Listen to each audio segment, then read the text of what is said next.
Right, right. Very, very true. Yeah.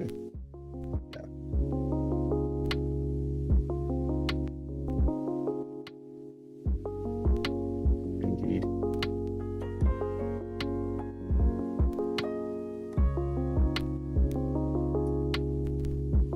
Yeah, my audio is coming through good and solid. Looks like everything's in green. Everything should sound nice and smooth and filtered. Sweet. Awesome, awesome.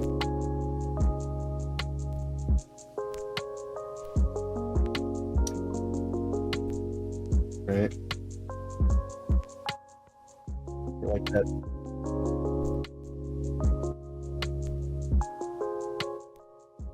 Right.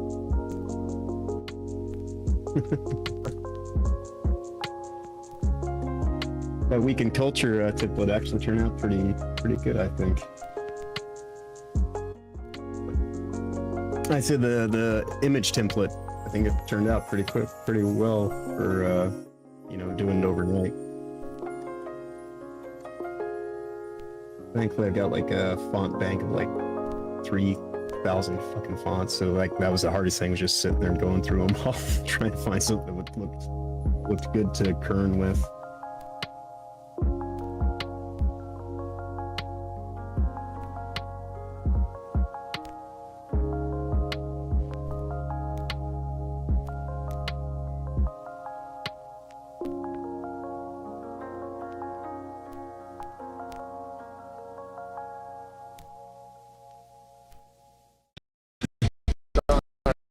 You're 40. I mean, what game do you think you're going to be playing when you're 40? When do you think you're going to stop playing games? What's the age? What's the cutoff age? When you're out of high school and college.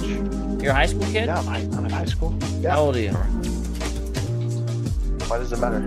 Well, I mean, you foresee yourself in the future quitting something you love, like video games? Do you not love video games? You just cruise through it. I mean, I think it's a little bit of a waste of time when you're that old. But... Well, how do you know? You're not old yet. I mean, I can think of probably reasons that video games would be a waste of time for a high school kid, too. Do you have a 4.0? Are you in honor classes to get more than a 4.0? No, but... You know what I'm saying? There's more things you could be doing to improve your life than playing video games, too, right? Yeah, you study and not play games. Hey, just recreation, man. Having fun. Ain't nothing wrong with that. All right, then.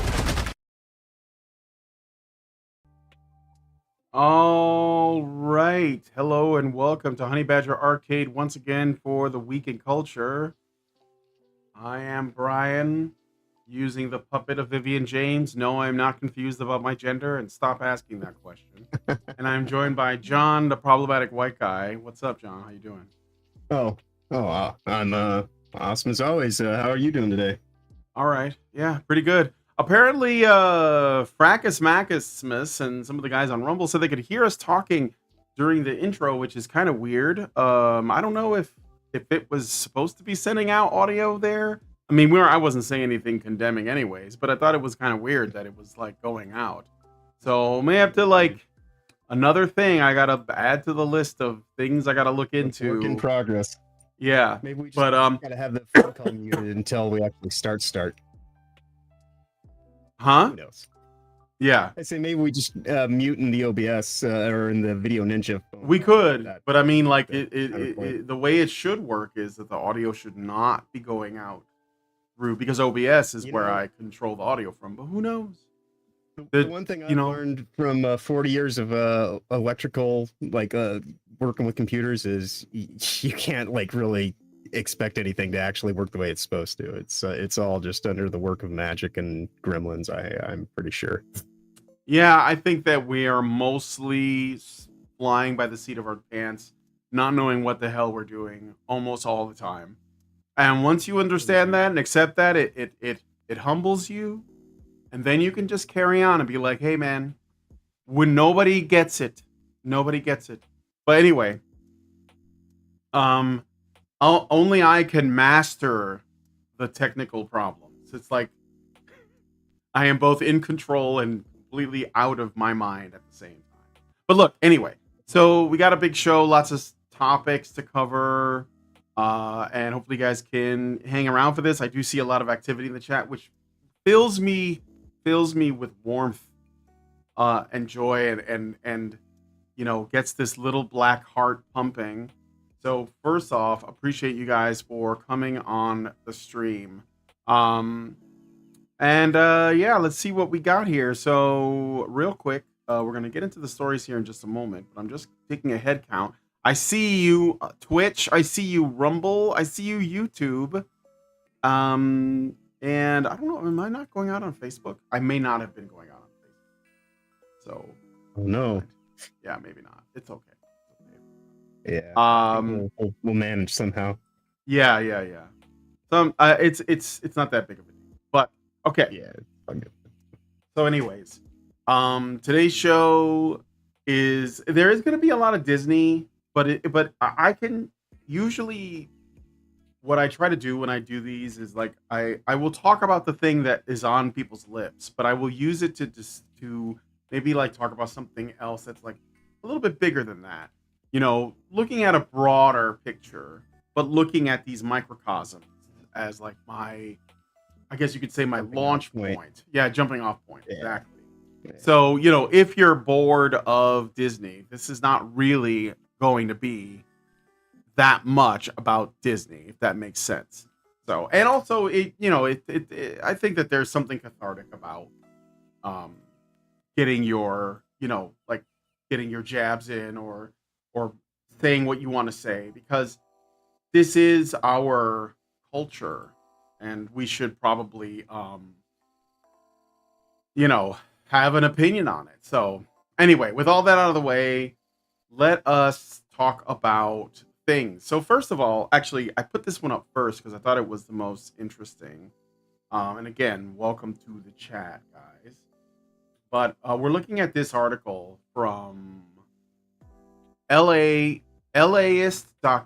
LAist. A weird name for, I guess it's Los Angeles list. The LAist. LAist. LAist that you can be. LAist. Yeah, right. I think they forgot an M. It should be lamest. Yeah, lamest.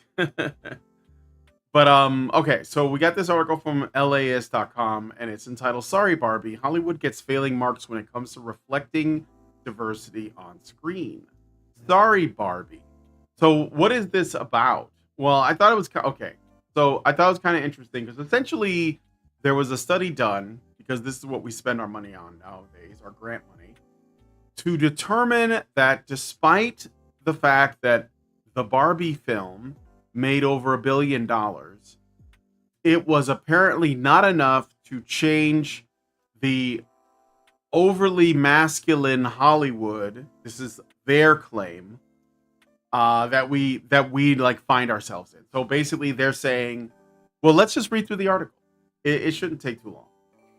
So between Barbie, the Little Mermaid, and even 80 for Brady, I don't even know what that is, 2023 might have seemed like a strong year for women in Hollywood. But a little less than a third of the speaking characters in last year's top 100 movies were girls or women, and even fewer were tapped for leading roles, according to a new report released on Monday. That would be yesterday. Yeah. The inequality in... What was that? That 80 for Brady. The 80 for Brady was some movie with like some elderly women in it about like a football, sports ball, Super Bowl thing. I better remember correctly. Oh, so it was what, like old women watch the Super Bowl? That's kind of what it was? Something like that. Yeah. It was a movie about old women in the Super Bowl somehow tangentially. I don't know. But okay, that's the best I recall of it. All right. Well, I had no idea, but you know what? It's okay. Like 80 for Brady, a movie about old women watching the Super Bowl. Just I could see how that wasn't on my radar. I did not know about it, and that's okay. So, but anyway, but a little less than a third of the speaking characters in last year's top 100 movies were girls or women, and even fewer were tapped for leading roles, according to a new report released on Monday. The Inequality in 1700 Popular Films report by the USC Ansberg Inclusion Initiative and its founder, Stacey L. Smith, is the latest addition to a 17-year-old study that analyzes gender, race, ethnicity, LGBTQ+ identity, and characters with disabilities in the most popular movies. And I'll read a quote from this. Quote, once again, we document that there have been virtually no progress for girls and women on screen across 1,700 films in 17 years, Smith told LAist. That, to me, really communicates, despite all the activism, all the press attention, all the programs affiliated with the companies that make these films, there's a real disconnect between how do you create change and how do you perform what you think might create change, and it's essentially not working. So, any thoughts on this so far? So they've conducted a study, a company that is essentially their mission is inclusion. So they exist to promote inclusion. They have conducted a study and found that nothing is inclusive. Imagine that. It almost seems as though they have a vested interest. Yeah. It's like they do consulting work and they're going to get a contract for like, you know, such a situation. Oh, wow. How is that? It's a shock. It really is. Yeah. So it's mind blowing. And as always, they always land the same place. We still have a long way to go. But I have a couple of questions about this right off the bat. A couple of questions. What constitutes a popular movie? It says characters with in the most popular movies. It's the Inequality in 1,700 Popular Films report. So, like, how do you determine what popular is? And Right, and especially nowadays. yeah, I mean, like, how do you quantify that? So, like, Yeah. when you release a film, do you know it's going to be popular when you release it, or does it become popular? And if it does, is it because of the inclusion that is present in said film, or is it because the film is successful? If I could venture to guess based off of just the way our weird economy works these days, I would imagine it has something to do with the engagement numbers more so than anything, because the buzz, if you will, you know, like whatever it's titillating on the zeitgeist, be it positive or negative, as long as people are talking about it, that seems to be the thing that generates revenue for whatever reason in the stock market.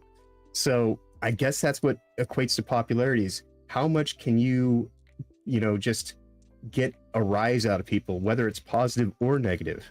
And because like they don't seem to focus it on money, at least not in recent years. I mean, that might be changing now that Wolverine and Deadpool are actually making some money legitimately. So maybe they might try to learn something, but I doubt they'll learn.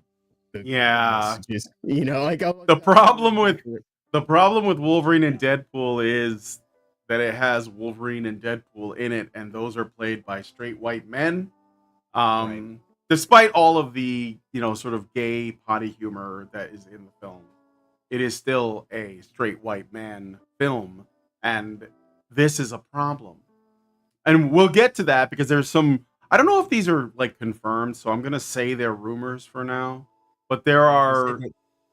Yeah, go ahead. This is that Marvel is supposedly cleaning house and actually trying to do something about it within the Disney umbrella, whereas some like Lucasfilms, that is so far disconnected from, like, Lucasfilm is completely Star Wars is gynocentric, and this is what we're working on. And I totally believe that the ultimate focus of Star Wars currently is to set up a world within world scenario so that they can have a all female gynocentric reboot, kick-ass force within the next 10 to 15 years.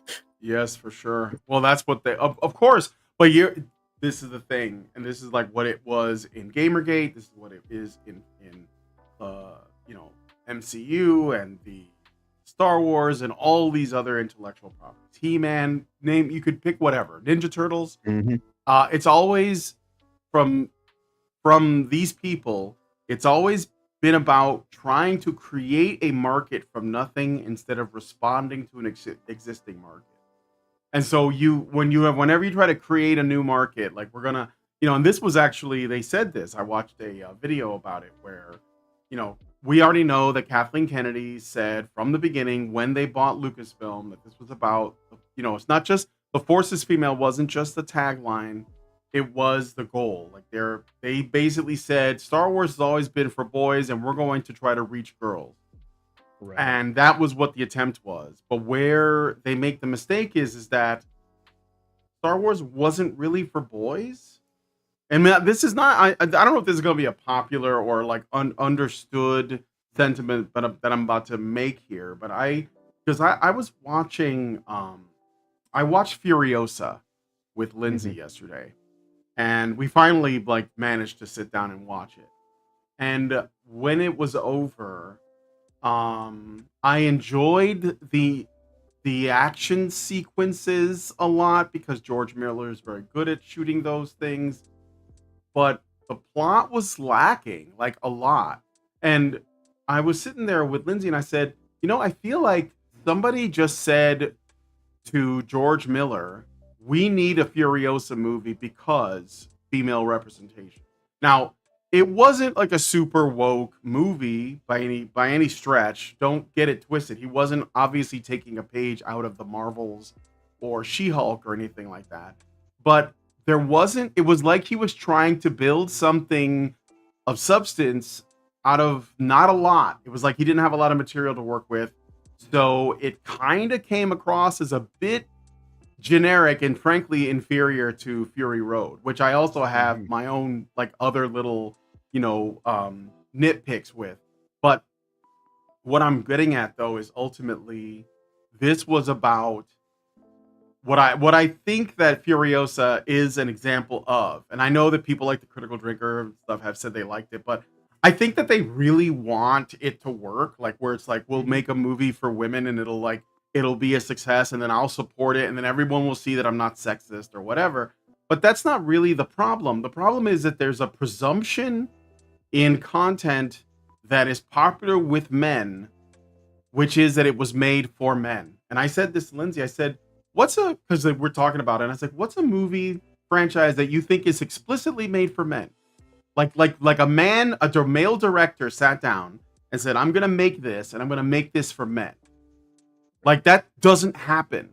It doesn't happen. You know what happens is that a director tells a story like George Lucas.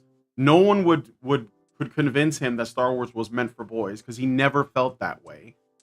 It was just for, go ahead. Well, I was going to say, I think the only way that you would sit down as a man and say, I'm going to make a movie that's for men would probably be X-rated. It'd probably just be gay porn. Yeah, right. It might be like gay porn. No, but like what I'm saying is that no one in Hollywood or anywhere, like that doesn't have to be Hollywood. No one who tells a story like Tolkien's Lord of the Rings books may be more popular with boys, but Tolkien never said I'm writing this for men. Like that. This is the thing. Like the way that the content that exists on its own merits comes out in many cases, it's often popular with boys, but that doesn't mean it was made for boys. But for some reason, stuff that is made with women in mind specifically ends up being weaker on both for the male and female audience. So, right. Do you see what I'm saying? Like it's, and I firmly understand it too, especially as a child of the 80s. Like they used to have the He-Man She-Ra action hour, Yeah. I remember was that. Clearly geared towards my sisters, and the other was clearly geared towards myself and my brothers. But we still all watched the cartoons. Yeah. I mean, and it's not as though like I didn't. It's not like I hated She-Ra and that I was like glad she was the worst thing in the world or anything like that. No, just that was my sisters got the She-Ra toys. I got He-Man toys. We all played with our stuff together. Like it's just absolutely. Well, and again, what I'm saying is that like it was never. Yeah. There is this. No. There was this idea. There is this idea still that stuff that boys like is intended to exclude girls, and it really isn't. Like it never was. Like, and that's the lie. So the lie is that Star Wars is for boys, but that is a lie because it's appealing. It's not made so that women can't enjoy it. it just so happens that Don't very often. yeah, but it just so happens that it as an IP is more popular with boys, but girls have always, like, there have always been female Star Wars fans. You know, I was just telling Allison, I was talking to Allison yesterday, and I was trying to make this point. I was like, Allison, I know you're not like really big into Star Wars, but you were really big into Star Trek. Did you ever feel like Star Trek was just for men and you just couldn't enjoy it? Or did you know that you were going to enjoy something that was generally more popular with men, and that you were going to be, you know, if you're someone who's concerned with like the fact that you're a woman that enjoys Star Trek, you were going to understand that that puts you in like a minority position. Like there aren't as many women into Star Trek.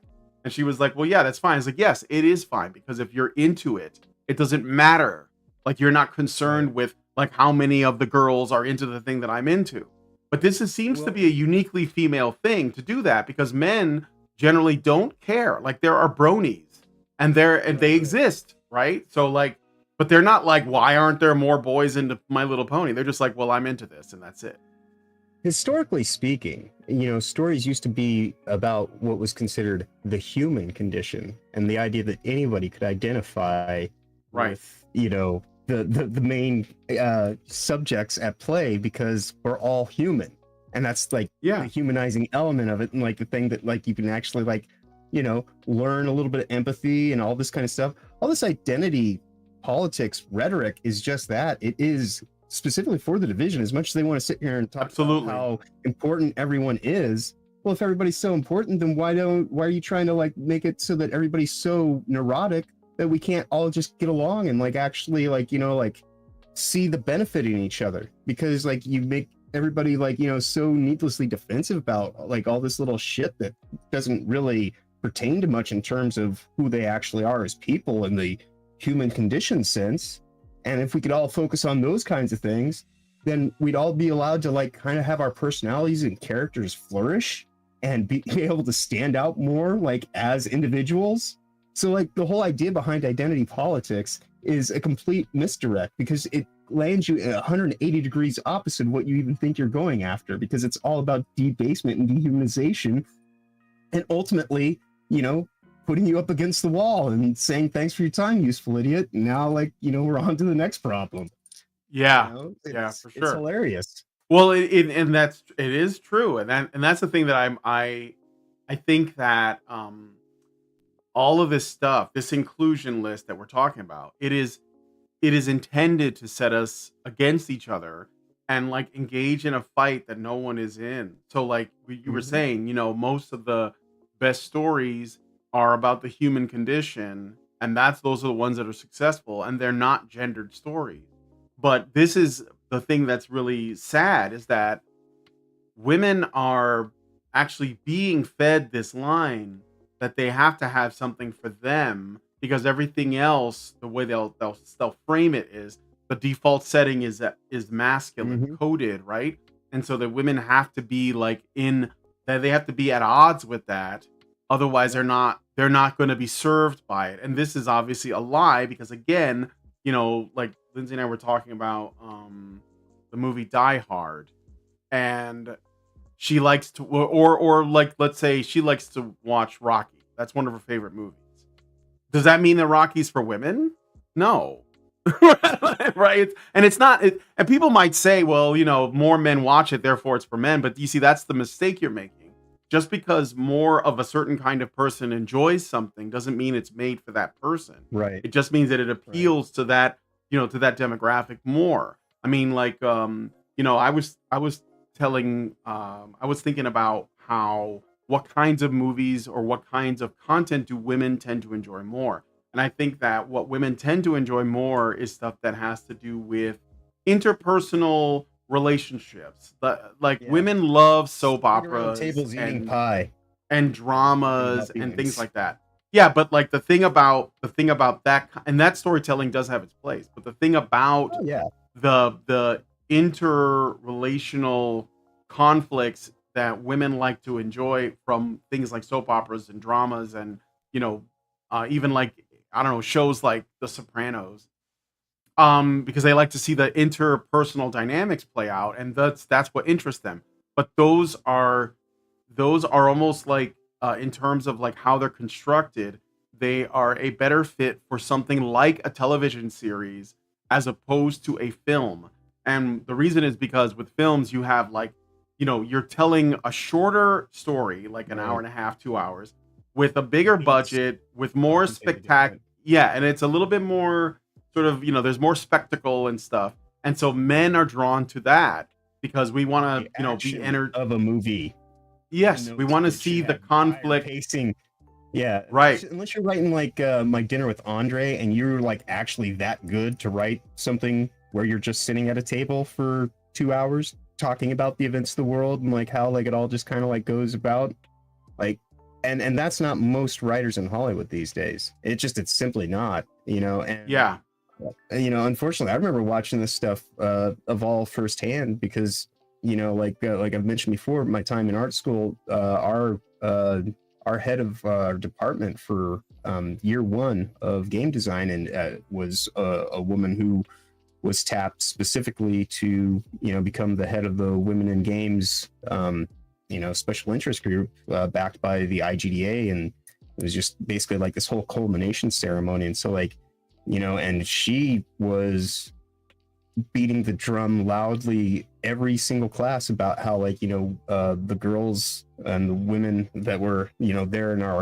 our classes were kind of the focus of where like all the shine was going to be put, because women in STEM basically, and it was before that phrase existed, but it was the foundations of all that, because like the guys, like we would always have to just get by our merit and do everything we could to be as great as we could be. And not to say that the women that I was in the department with weren't talented and successful in that degree either. It was definitely one of those things where it's like like the natural split on the class breakdowns was easily 80 to 90% men all the time, and like you'd have like a few women, and like, this was like the first time like it was going to be a game design department. It was like this whole big to do, and so like and the entire time we were there, you could just kind of see that it was becoming about this push about like the indoctrination aspect of things, because like I was talking to one of my friends last week about taking on doing this cell shaded kind of take on the internet, and how like I've basically in the last year of doing all this stuff had to learn more softwares than we were taught when we were in art school. And this is for specifically interactive design based stuff and everything like that. And the only thing that they spent their time trying to teach us to do was kiss ass and like fall in line and make sure that you were there to like take the place of the person who you were either stabbing in the back or stepping over because they stepped out.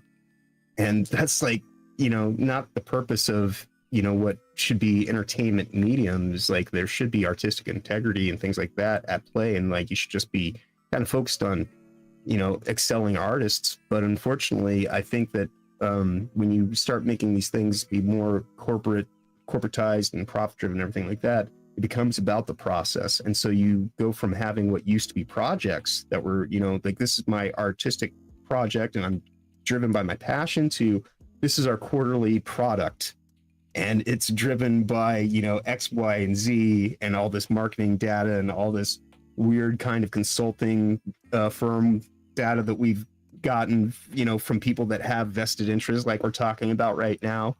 And so you end up with very convoluted quote unquote solutions and analytical data. And that's the whole problem with like trying to trust evidence as though it's anything but faulty in all instances. Like what's the phrase, statistics and taxes, or number statistics and taxes, and damn them, or some shit. Like I know I'm you're talking about like there are lies, damn lies, and yeah, okay. exactly. So yes. Mark Twain, I believe. And so like that's the whole point though, is like you can spin something. Evidence does not mean the thing. Evidence just means the evidence of what you set out to either do, or sometimes the evidence that you actually found because you were being impartial. But more often than not, these think tanks and everything like that, they have specific milestone achievements that they're going after so they can secure more funding. So guess what they're going to report? The things that actually benefit them to report, and anything else, they don't have to report it. And so that's how a lot of this corruption even begins, is that you fish it out, you just kind of like farm it out to your third party consulting firms that you don't have to like be directly connected to. And so if anything should ever happen, there's always plausible deniabilities and everything like that, until you end up with situations like today where we're finding like this leak paperwork, which is all the more reason why they also do the consultancy nowadays, so they can break up where those paper trails lead, because there's more privacy in each of those consultancy firms, and they'll be able to have arbitrary kind of contractually binding client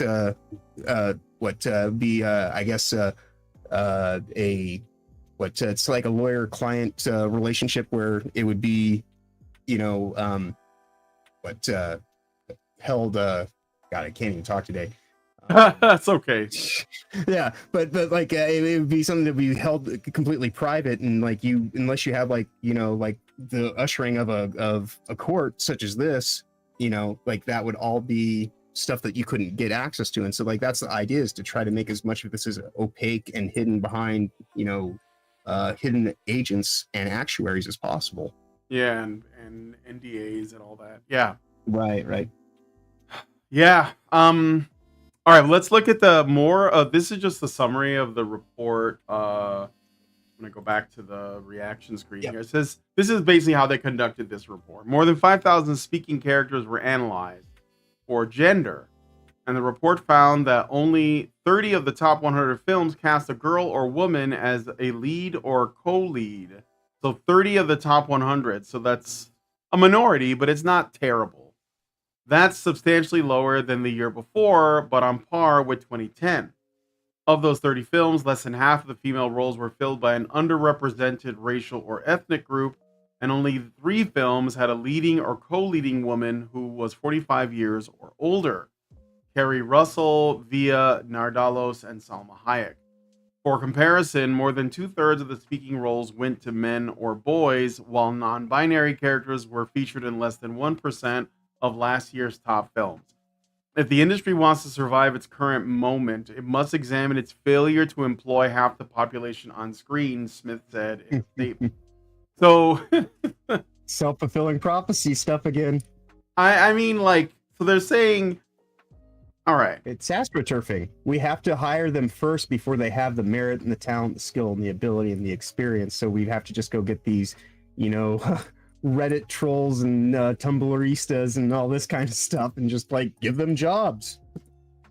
I mean, like, guys, Clownfish TV, some of you people that are like, oh, you will side with us overall, but you'll still kind of, this is the thing, okay? The premise of this is completely shot. The idea that there has to be 50-50 representation.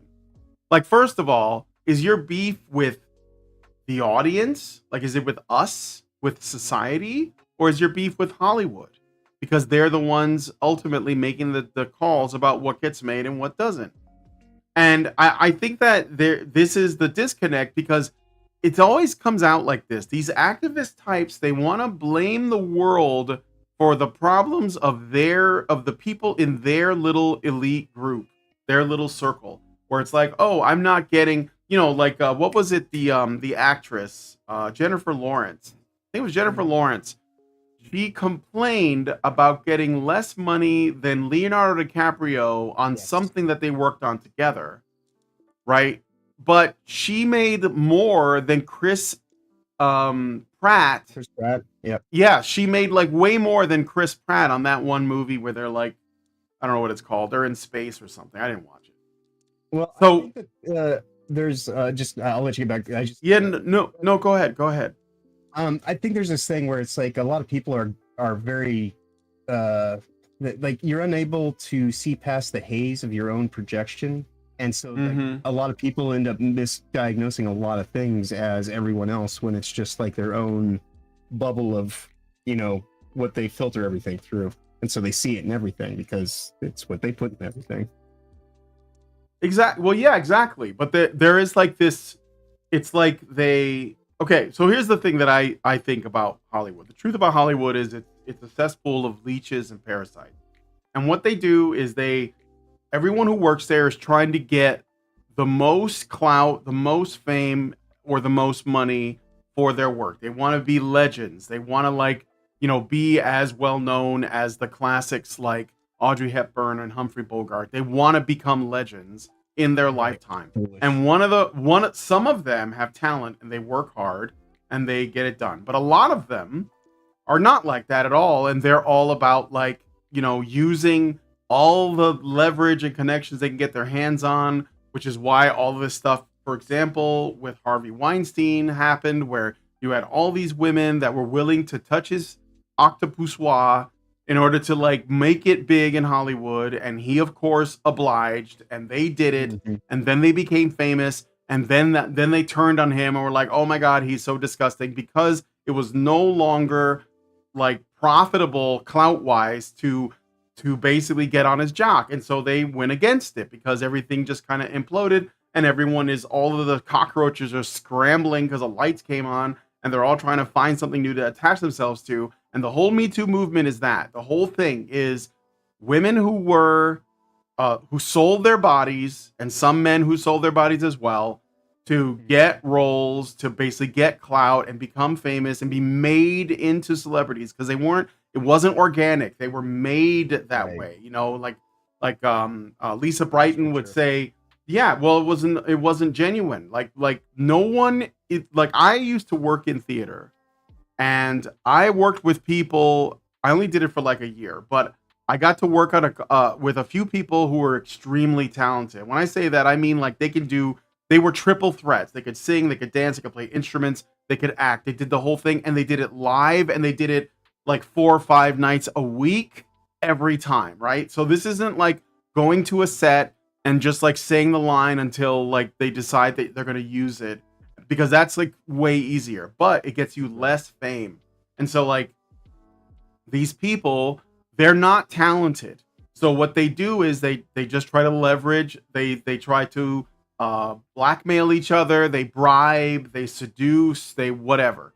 And then they get in there. And what pisses me off about this is that after all of that, and they get all their fame and everything, they still become these obnoxious elitist activists that want to tell the rest of the world, specifically flyover country, where I'm from and where you are, that we're all pieces of shit, cis white heteronormative men, and that are just weird because we want families and children and normal shit, and they're the ones that are judging us, right? And this is why I'm so incredibly unsympathetic to their plight of representation, because it's so pathetic, especially coming from these people. And they conduct studies and they get grants for thousands of dollars so they can go through fucking movies that make millions of dollars, undeserved, I might add, so they can be well, there's too many white guys in this, and there aren't enough women here, and all. And it's what is wrong with you people? The whole concept of media literacy think tanks is, just as we were saying, it's they ask a hypothetical in such a way as to seek out, because it's the thing I used to tell my ex-wife. It's you don't stop until you find disappointment. And so if you don't find the disappointment thing, you think you got me on, there'll be another thing, and then another thing, and then another thing, but eventually you're gonna catch me on something, and as soon as you catch me on that, well, that's the thing that's most important right now. And that's all this bullshit, just pearl clutching activism that just kind of happens all the time, where it's did you do the phrasing of those questions? Were the women in their mid 40s? Were they blah blah blah blah blah? It's well, what if my story doesn't have that? And it's well, why doesn't it? Are you misogynist? And so they try to get away from what your story is even about, and start getting into all this superficial bullshit, which is the reason why I think these people end up becoming such prattling idiots that just go on and on about, because they're so superficial themselves, and they lack such depth of character or anything, because they didn't try to actually earn what they achieved. They didn't learn skill sets or anything like that along the way. all they can go off of is like, their, cacophonous sound and fury that like, is ultimately just the moment.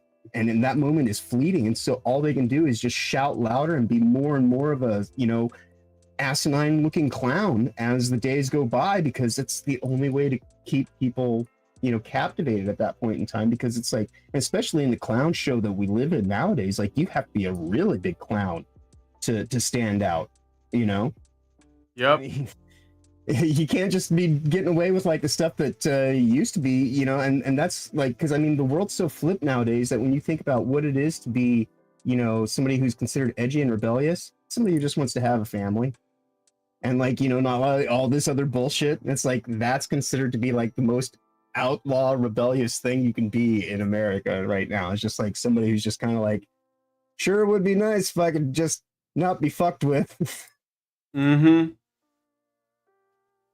Well, so, yeah. I just wanted to. So basically, they did a study and they determined that women are underrepresented, no matter like, even though, and they use the Barbie movie's success as sort of like a benchmark to say, hey, look, you can make money. But the thing is, this is the thing that I think a lot of people miss too. What I was basically saying, my original point before, films that we consider to be for men were never only supposed to be for men. Like, there was never, there were no people in the ticket sales telling women they couldn't go and watch, Expendables or Conan the Barbarian. Like they could just like, whoever wanted to could go. And men are just more likely to support something they like, spend more money on it, invest in it, develop it culturally. Like the fandoms, they're driven by men, they're supported by men, they are grown and nurtured by men. It is what it is. And it's not like women didn't have, like they could always have been a part of it if they wanted to. But on the flip side, the stuff that is made for women, it's almost like the exclusivity is part of the marketing. Like they're like, this is for girls, right? So what happened when so like mystery that men shall never know. Yeah, and this is it's right, and they'll put hero and like all this stuff in the marketing, and they'll say this is all about women. And even then, and this is the thing that's funny, because this is all how it always happens, especially with these kind of these properties that were for the most part still supported by men, even though those men are being told it's not for them, which is what Elizabeth Banks that said that, or no, Brie Larson, right? Like, it's not made for you, right? And it's like, yes. And yet, I don't know about the Stitch in Time, but I know that like for the Marvels, for Madame Web, for all these like, Furiosa, even though they were trying to tell us this is for girls, Star Wars, the sequel trilogy, it was still mostly men that spent money on it. It was still mostly men that like essentially paid into it. So even when you so this is the thing, like when you have something that's not explicitly for men, but happens to be enjoyed by men, women are welcome to be a part of it. Nobody gatekeeps them out of it, even though they probably should do a little bit. But when you have something and yet men are the ones who primarily pay into it, and then when you try to make something, you try to market it as something just for women, even when you try to exclude men from it, that it's still mostly men that end up paying into it, if it is like a part of a broader sort of market that is generally dominated by men. And the only one that didn't do that was probably the Barbie movie. But the Barbie movie was marketed on a girl's toy, and it was essentially a female like misandrist fantasy. Like that's kind of what the Barbie movie is. And I know a lot of people don't agree with me, but I think it was the most anti-male, anti-family, anti-love, anti-relationships thing that I've seen and yet very, very popular with women, which should be concerning for people, but apparently isn't, because it was pink and there was Billie Eilish was on the soundtrack or something. So right.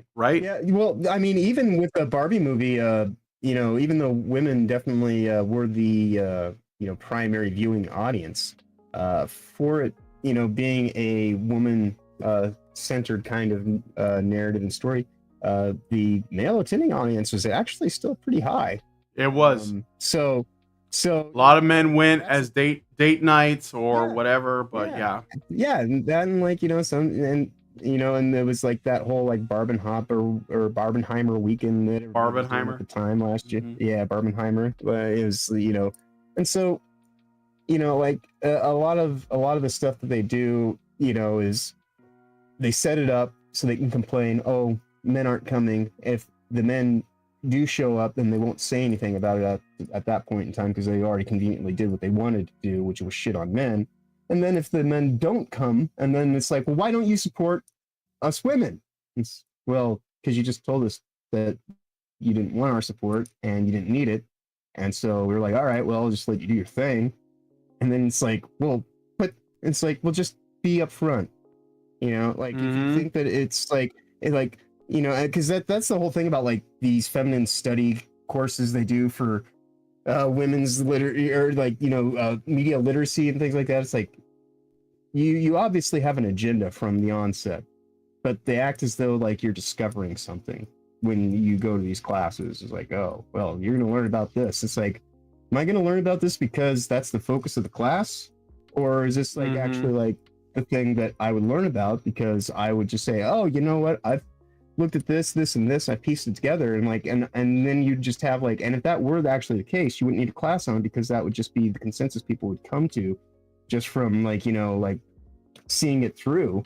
And at that point in time, be like, well, why are we doing a class on this unless it's going to be like some serious, intensive kind of like thing? And that's not these, you know, media study courses because it's all so, you know, individual and interpretive.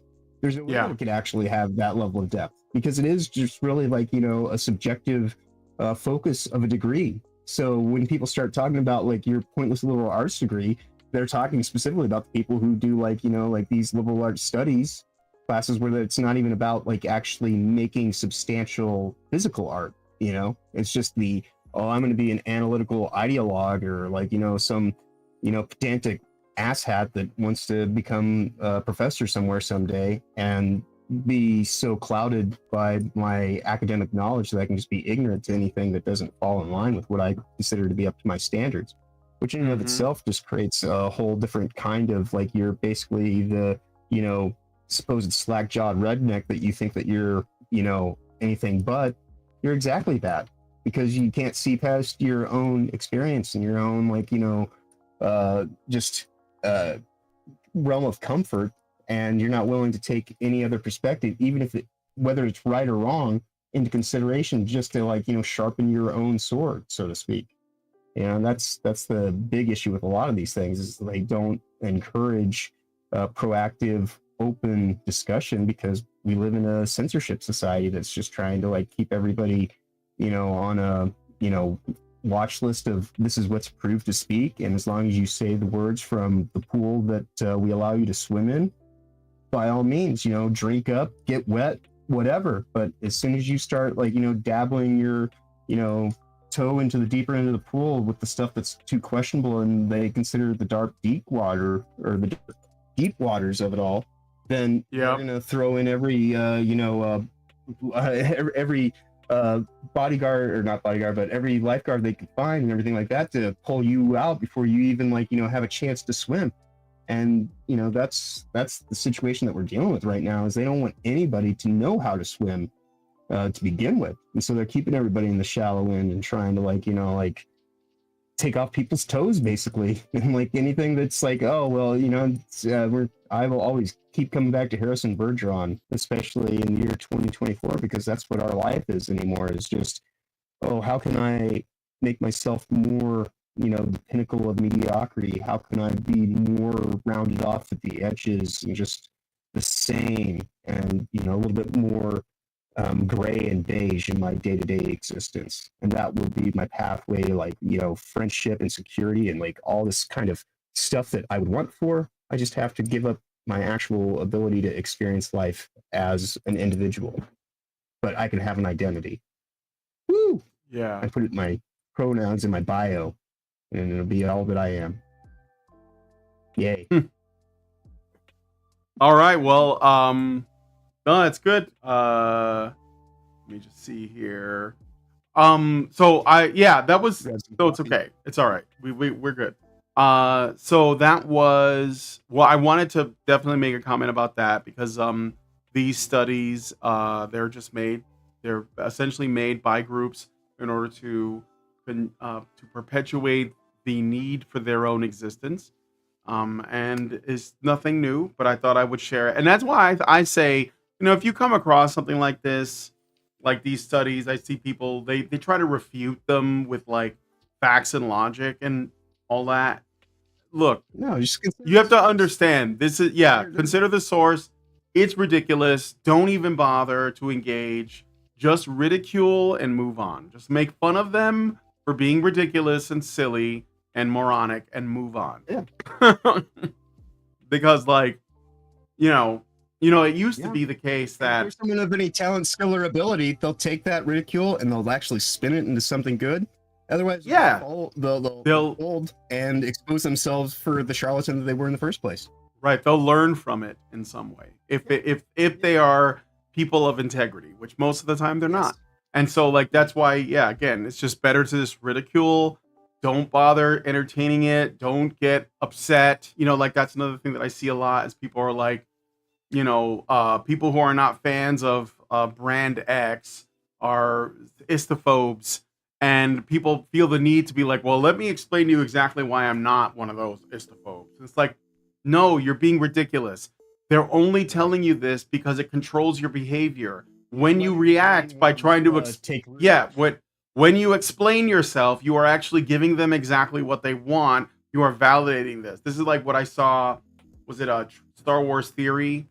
I'm sure he's a nice guy. I know he's a big Star Wars fan, all that. I'm not attacking his character, and I know that he's very new to being attacked by the woke mob. But when they said, you are a homophobe if you have a problem with the new Star Wars, and he immediately goes, well, I'm not a homophobe. Star Wars fans are homophobes. Homophobes are assholes. And I'm like, what is a homophobe, dude? Like really? No, really think about this. What does it even mean to be called that in this day and age? It means nothing. Right. So when you respond to it as though it's something that you have to protect yourself from, you are giving them what they want. You are operating, you are dealing with very the label that they were trying to apply. Yes, you're taking it on, and then you're trying to say this doesn't fit me because X, Y, and Z. But what you are saying is saying you can use this label on other people that might also have a problem with the same things that I have a problem with, but you can't use it on me. But what you're doing is you're validating the use of the label at all. And that needs to be thrown right out. Like it has to be right out the gate. You have to basically challenge the notion, can you call me an istophobe for something? Well, you know what? Who cares if somebody is, right? Yeah, hence why I'm a problematic white guy. As I've said before, it's like, this is just, what are you going to do about it now? What are you going to focus on? Because you can't call me a white guy, because then you're actually doing me a favor, because this is a character actor. Exactly. So exactly. Well, I guess I'll just call you John. Yeah. So that's what I'm saying. We have to stop reacting to these allegations. They are used to control your behavior. They don't describe you, and you know that. The only people that will be offended by being called, an istophobe is literally someone who is not. Because if they were, then the accusation wouldn't affect them, because it'd be like, well, yeah, sure. Use harsh enough language in the first place to be like, exactly. Oh, you're just gonna suggest, and then that's when they respond back with some gamer word level kind of thing that's just gonna stop the person who is dead in their tracks, who's trying to get a rise out of them, and then and then you're in the power dynamic, and then it's just right, and you point in time. Exactly, and so you gotta you have to snip it in the bud and don't sweat it, because they don't. Right. They're just doing this to control your behavior. So, but anyway, so I got some rumors. So these are rumors. Do you guys know of a YouTube content creator named Mike Zero? I saw this on his channel. It might be Like I said, it might not be true. Yeah, you Mike gotta take that Zero. with so much salt. Take that with a grain of salt. Oh, Yeah. Take it with like take it with like all the salt in the ocean, dude. Oh, okay. See, I don't watch him that much, but he's done. Go ahead. He said he's one of those people, like he's much like we're talking about, the people who will do whatever they can to like get the superficial views and everything like that. He's like that. He as a grifter, like he is a grifter. I don't think he believes half the shit he says. But Right. he's Okay. willing to say it because he's. But I mean, it's always still good to like just kind of bring into the debate, because as I said before, sometimes I'll say things I don't necessarily go 100% with, just so I can actually bring it into the conversation to actually kind of start like getting a better understanding of what's going on. So Right. So yeah, I mean, everything has some level of content value, contextually speaking. Well, yeah. So these are rumors, but I wanted to speak to.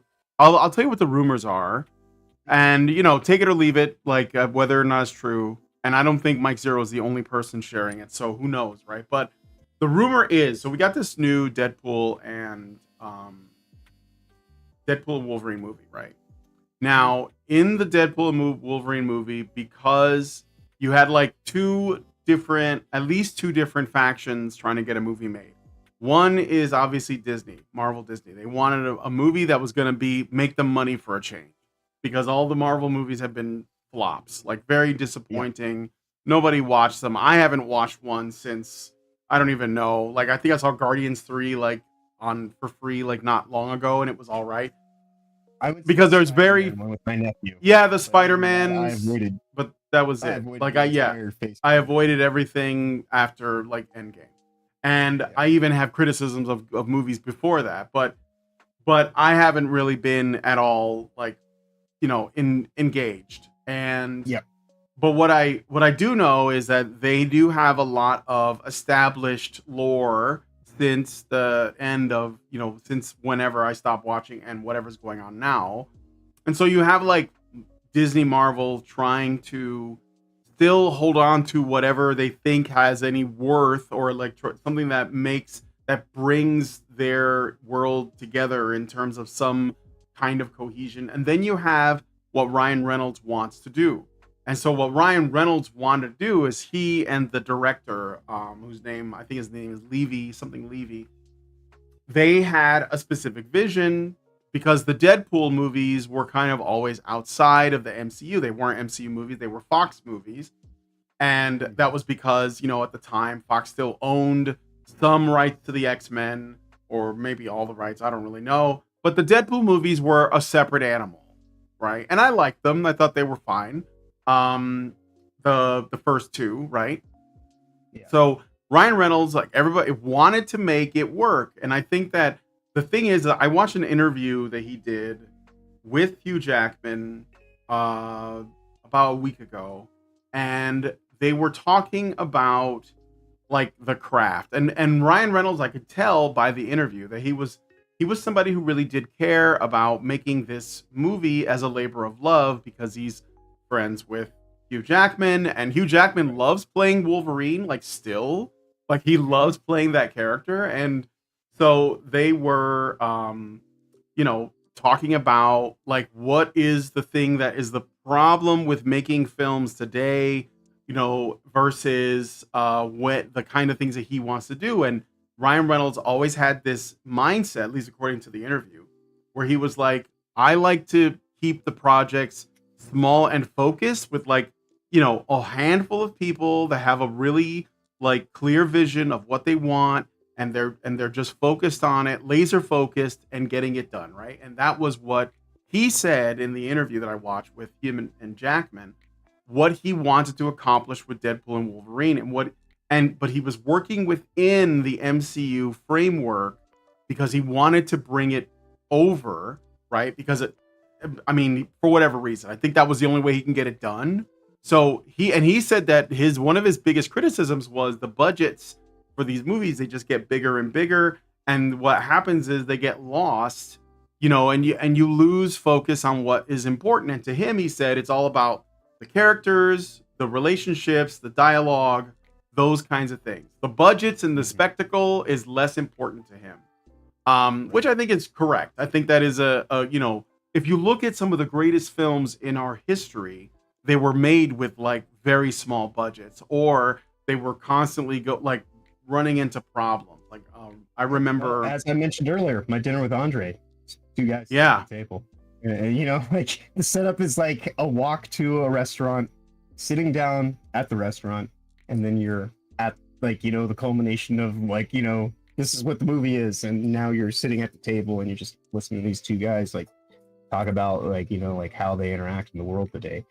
And you know, and that movie, even though made decades ago, is another one of those movies. Like, I want to do a series called Relevant Fiction, stuff that's more important to watch now in the 21st century than it was when it was, you know, being made. Like, you know, philosophically speaking, like, you know, like from subjective kind of like, you know, guessing all the way back when. It's like, well, this is something that I think about now because the future might blah blah, you know, and just to remind people that, yeah, no, like a lot of this stuff didn't come out of nowhere. Like we, you know, we could see it coming for quite some time, and like, you know, it's because of this bozo clown world mentality that's just, you know, like gets caught up in, you know, all the nudging tactics and everything like that, and the, well, just make sure your nose is pointed this way and you're not, you know, looking at this or that. You know, the non-questioning aspects have driven us down this path this far, this long. Yeah. You know, it's going to take a drastic shift in the population itself to have an actual meaningful effect. And, you know, oddly enough, like things like COVID actually help to benefit that, because, you know, it becomes oddly, you know, like just apparent to everyone at that point in time how, you know, how fake everything is in terms of, you know, the things they tell you in terms of, well, this is the important evidence to keep in mind and blah blah blah blah, because we just like we were talking about, like, well, this was all you know, done for someone's pure invested reasons. You know, you talk about the two biggest investors in COVID hell world, it was, you know, Bill Gates and Anthony Fauci, and then that's just kind of like, I don't care how you feel about it, that's just a fact. And so maybe there might be something more at play when they're sitting here telling you these are important things to do, when Bill Gates didn't even graduate college, let alone is he a doctor or anything of any kind of renown that would seem to, like, you know, suggest that he would know anything close to fuck all about what he's talking about. Yep. You know, he's just got a lot of money and influence and power. So that's really what it is. I think it's more about the power than anything else. But yeah, so I said this because I seen reviews of this Deadpool Wolverine movie, and you can see where the Disney influence is and where the Ryan Reynolds influence is, and I think it's mostly Reynolds and Fox that is being sort of reflected in the film, and the Disney stuff is minimal, but it's there. And so I said all that to say that the rumor is that there was, so what we get in the movie is like the TSA, like the time, whatever it is. The Time Variance Agency. Yeah, the TVA. Yeah, TVA. Yeah, the Time Variance Agency is like a big part of the plot. And I guess it is what is necessary to make the plot of the movie work, but it is also the thing that people are least interested in, like that watch the movie, they're like, oh, I guess we got to deal with this as crap.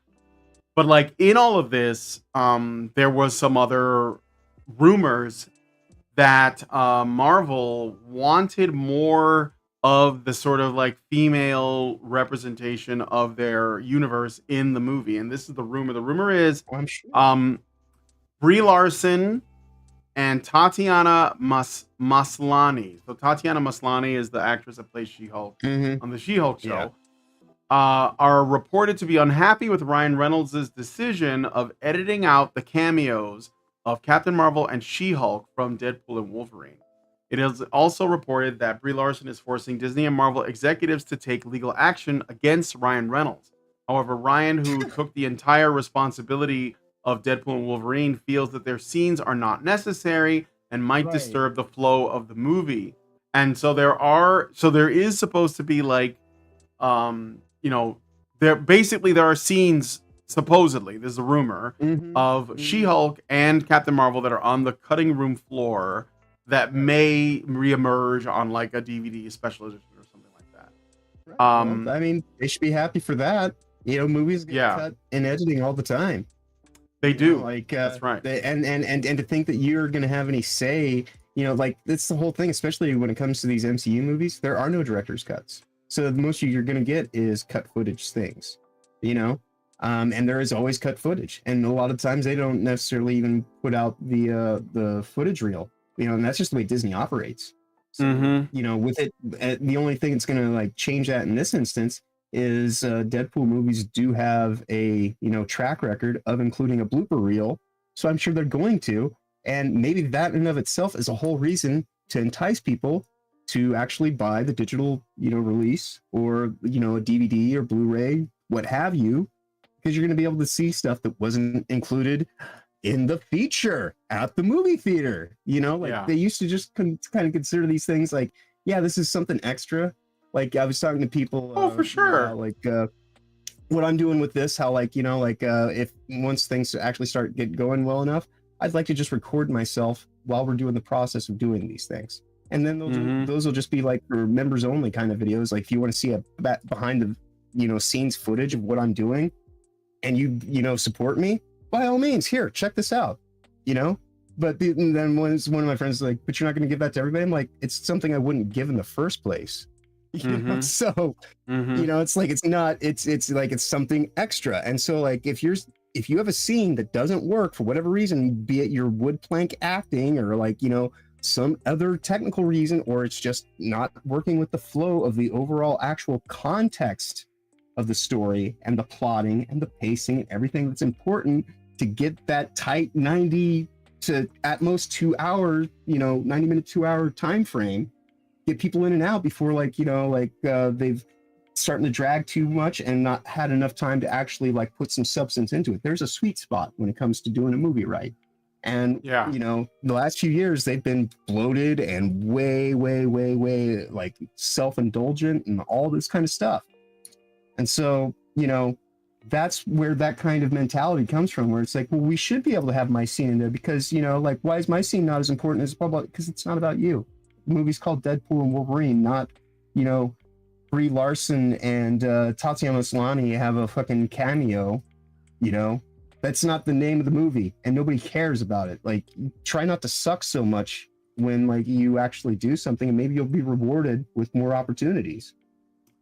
For sure, but again, I think that again, assuming this rumor is true, I think there's some truth to this. I think we'll find out when they release it with like any deleted scenes or whatever.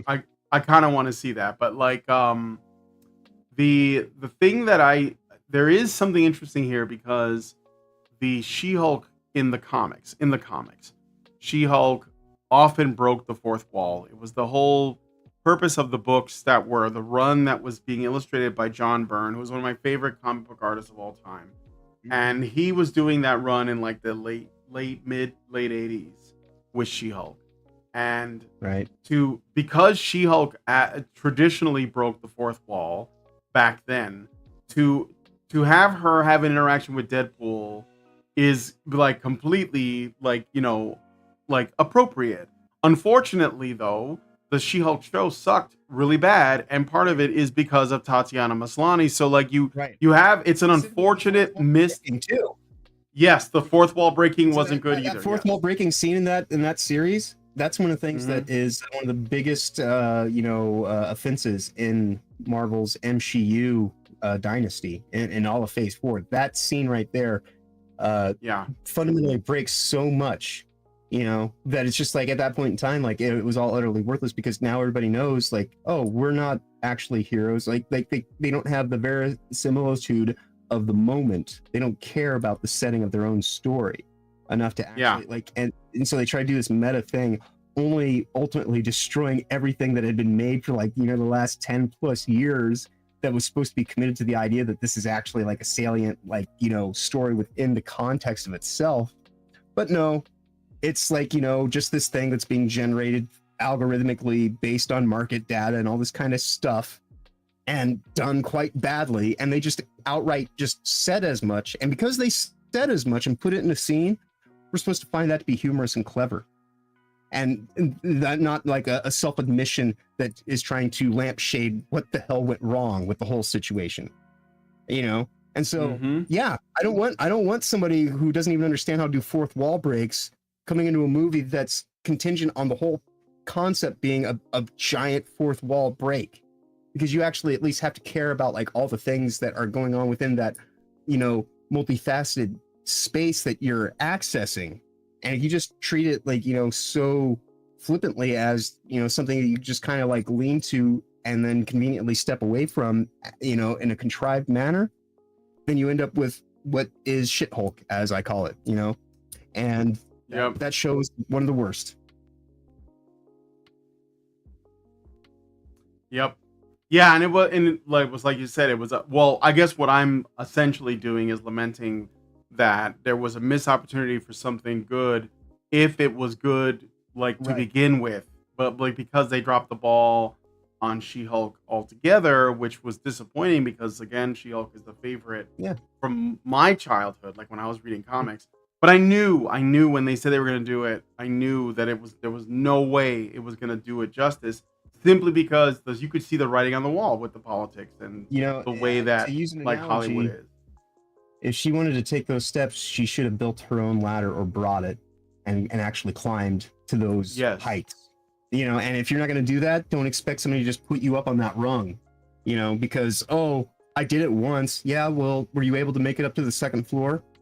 But, well, no, we're dealing with something that's like on the third floor and you didn't even get to the second floor. So what do you want from me? You want me to come all the way down there, bring you up, or no, we're not doing this. We're not doing this. And I don't care how you feel about it. That's how you feel about it, you know, and that's subjective. Yeah. And like, and you know, and that's the whole thing. Like we try to keep everybody caught in their feels in this subjective little bubble so that you can't actually just say, well, that's all well and good. Feel about it however you want. I'm not going to take that away from you.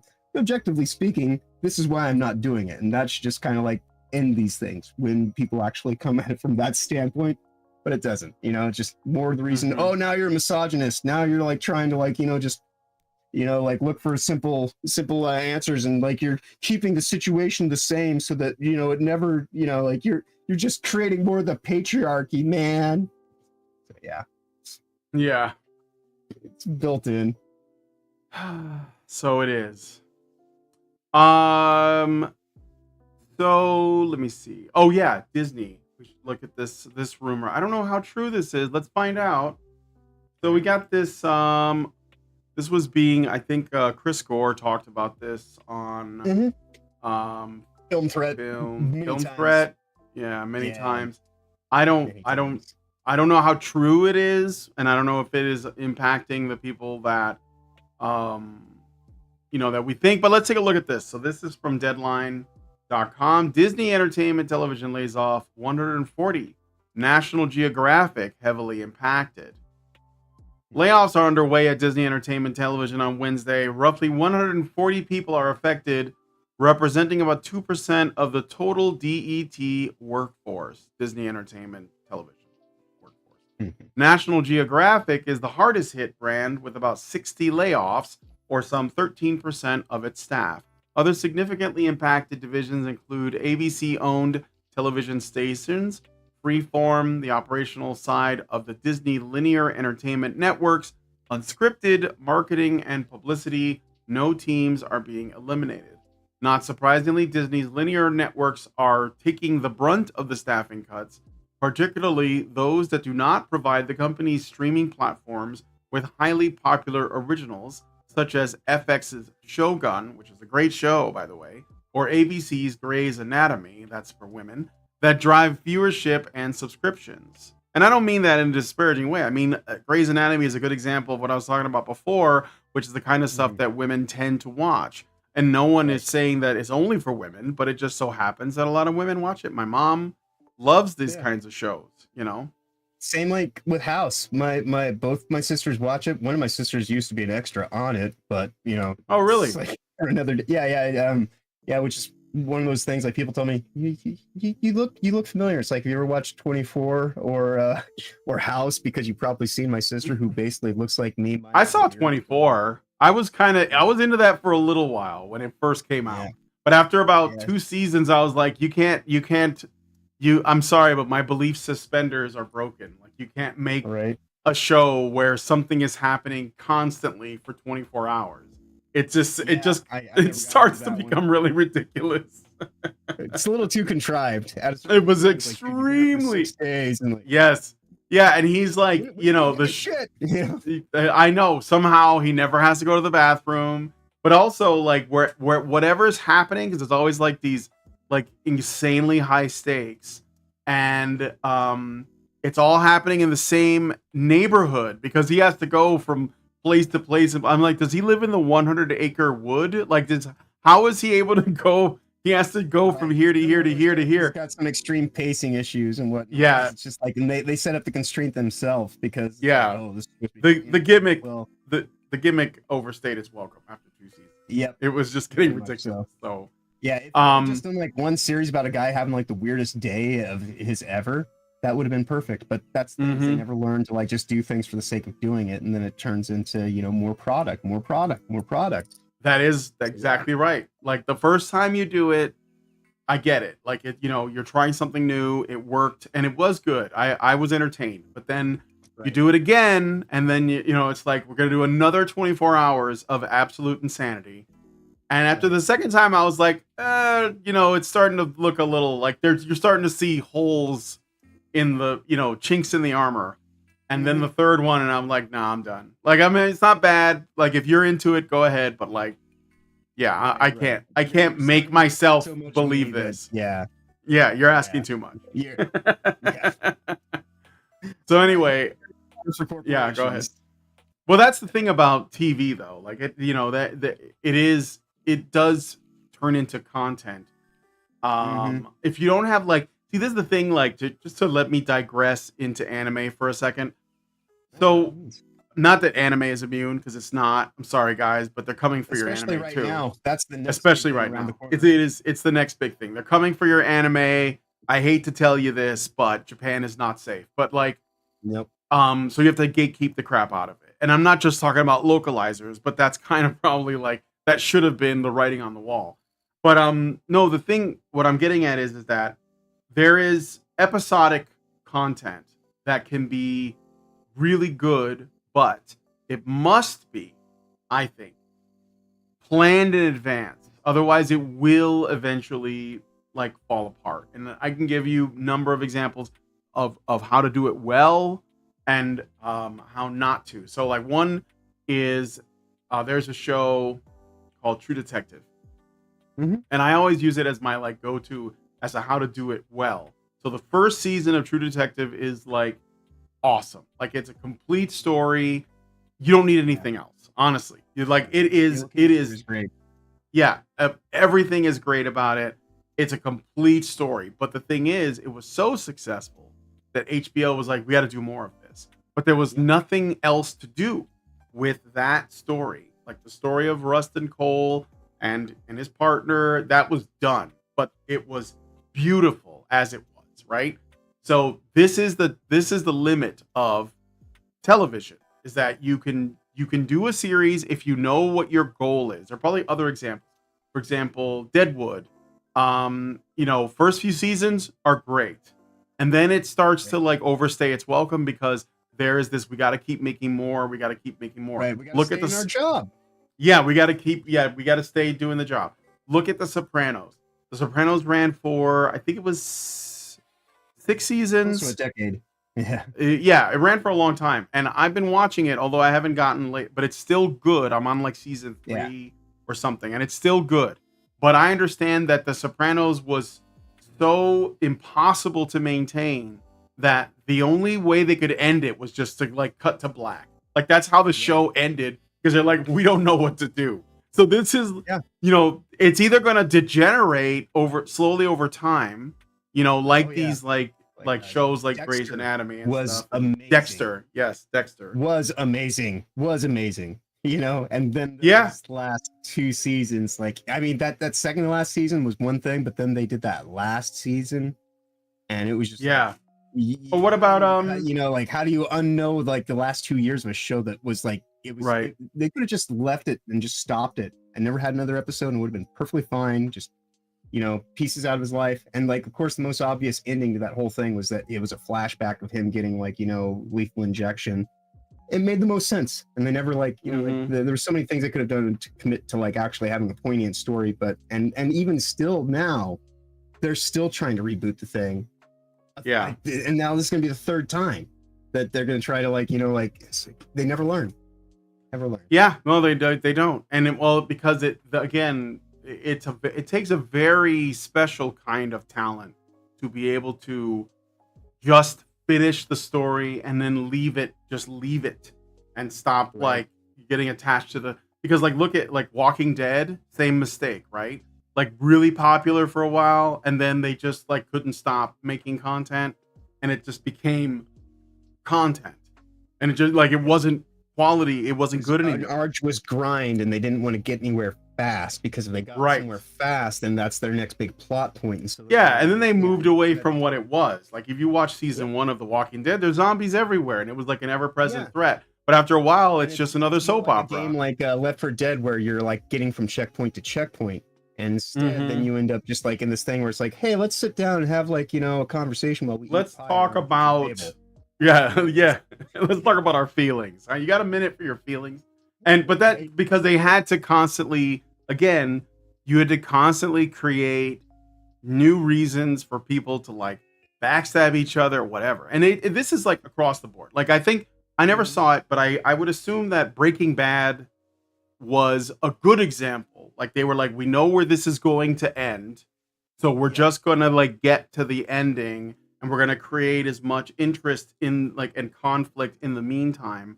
But we have our outcome. It's the only one there could Right. be, and that's Right. that. I think I think that's how you do good TV. Like you can't keep doing Breaking Bads because like it's over. The story's over, right? So Well, I mean, you could, if you actually just look for well-developed story properties that had a beginning, middle, and end, and just been like, this is what we're doing, and this is why we're doing it. We're going to commit to this. We'll do like, like a season as a chapter, if it's like, say, a book or like some kind of thing that's like, or like if it's a series of books, and you can be like, well, we're going to do this. And you actually, make something that is substantial and, fan service in the sense that it's an adaptation that gives credence and like actual presence to what's important to the concept of the story and the actual what's it all about, and not just we want to just use this brand label and this name that people have on the tip of their tongue, and like you can kind of just go, I wonder what that's about so easily. It's like do the things that you actually, and if you are going to adapt a property like that and you're trying to like say something through it, well then I certainly hope that you're actually a fan of the thing, and that's something that's reflected in you and how like you now find like your human condition having been affected because you have reverence for this thing that you're now wanting to give some honor to by showing in its best light, and not just be your own idiosyncratic bullshit getting in the way of it all. Yeah. Yeah. Well, yeah, I mean, I guess like that. Well, ultimately the conflict does come back to like, you make something that people tune into every week, or do you make something that hopefully will, have like a lasting impact, like where people will go back and be like, oh man, did you ever watch, insert whatever here? Oh, you got to watch it. Like I'm always plugging True Detective, because you can just watch the one season and it's a great story and that's it. Right. And I think that it's it's not even that long. It's like 10, 12 episodes or something, and that's all. Yeah, it was one of the those whole story. it was like one of those first prestige series that has really become a big to-do thing in the last But again, so I think that it's just really easy to fall into this trap of over producing. That's ultimately what we're talking about, is overproduced stuff that just goes on for too long. And it might start off good and then just kind of like lose its way. But anyway, so back to this layout and produce bullshit rather than like just making like things that are just substantial and salient to the point of what they're even doing. And so I'll just how do I go and make this about my feelings through the process of it? It's like, well, I don't care about how you feel, just make the thing. That'll be the thing that speaks to me. I don't really give two shits about how you felt while you were making it. Like, some of the best things were made under duress. you know? Oh, You for actually sure. For sure. Get those, you know, like how many times did Stanley Kubrick drive someone to the point of insanity to get a shot, you know? Is it Lily? No, what's her name? The woman from The Shining. Like he gave her freaking yeah, I think she was like at it was a she Shelley needed to Duvall, see like Shelley Duvall. Yeah, Shelley Duvall. yeah. She needed like Yeah, she had to therapy do like after that. 100 some odd, 100 some odd takes until she like was just like physically shaking and like crying at just like 167 takes. Yes. Right. And he says the word action, it's just like tears. You know? Yeah. So yeah, I mean, and that's the thing. It's like we're not going to get, you know, stuff that touches us on a human level like that now, because you're not going to actually get that kind of intimate filmmaking anymore. It's all just, oh, we'll fix it and post an ADR and nothing's actually real, and so that comes through. You know? Or actually, it doesn't come through is the problem, because now everybody's just sitting here looking at a flat opaque screen that's got sound, light, and vision happening, but there's absolutely no magic going on whatsoever, other than like the bullshit parlor tricks that they're trying to get by as, you know, somehow being a worthwhile story to tell. All right. Well, anyway, back to this real quick. So the layoffs have been planned for months as part of a streamlining strategy at DET, with department heads given targets to hit after a division-wide review. Almost half of the eliminated positions are in Burbank, California, where the Disney Studios is located, and the larger Los Angeles area. The rest are largely in New York as well as Washington, D.C., where Nat Geo is headquartered. Today, DET staff reductions follow a range of other cuts at Disney, which has been working towards a stated goal of at least $7.5 billion in cost reductions since the start of last year.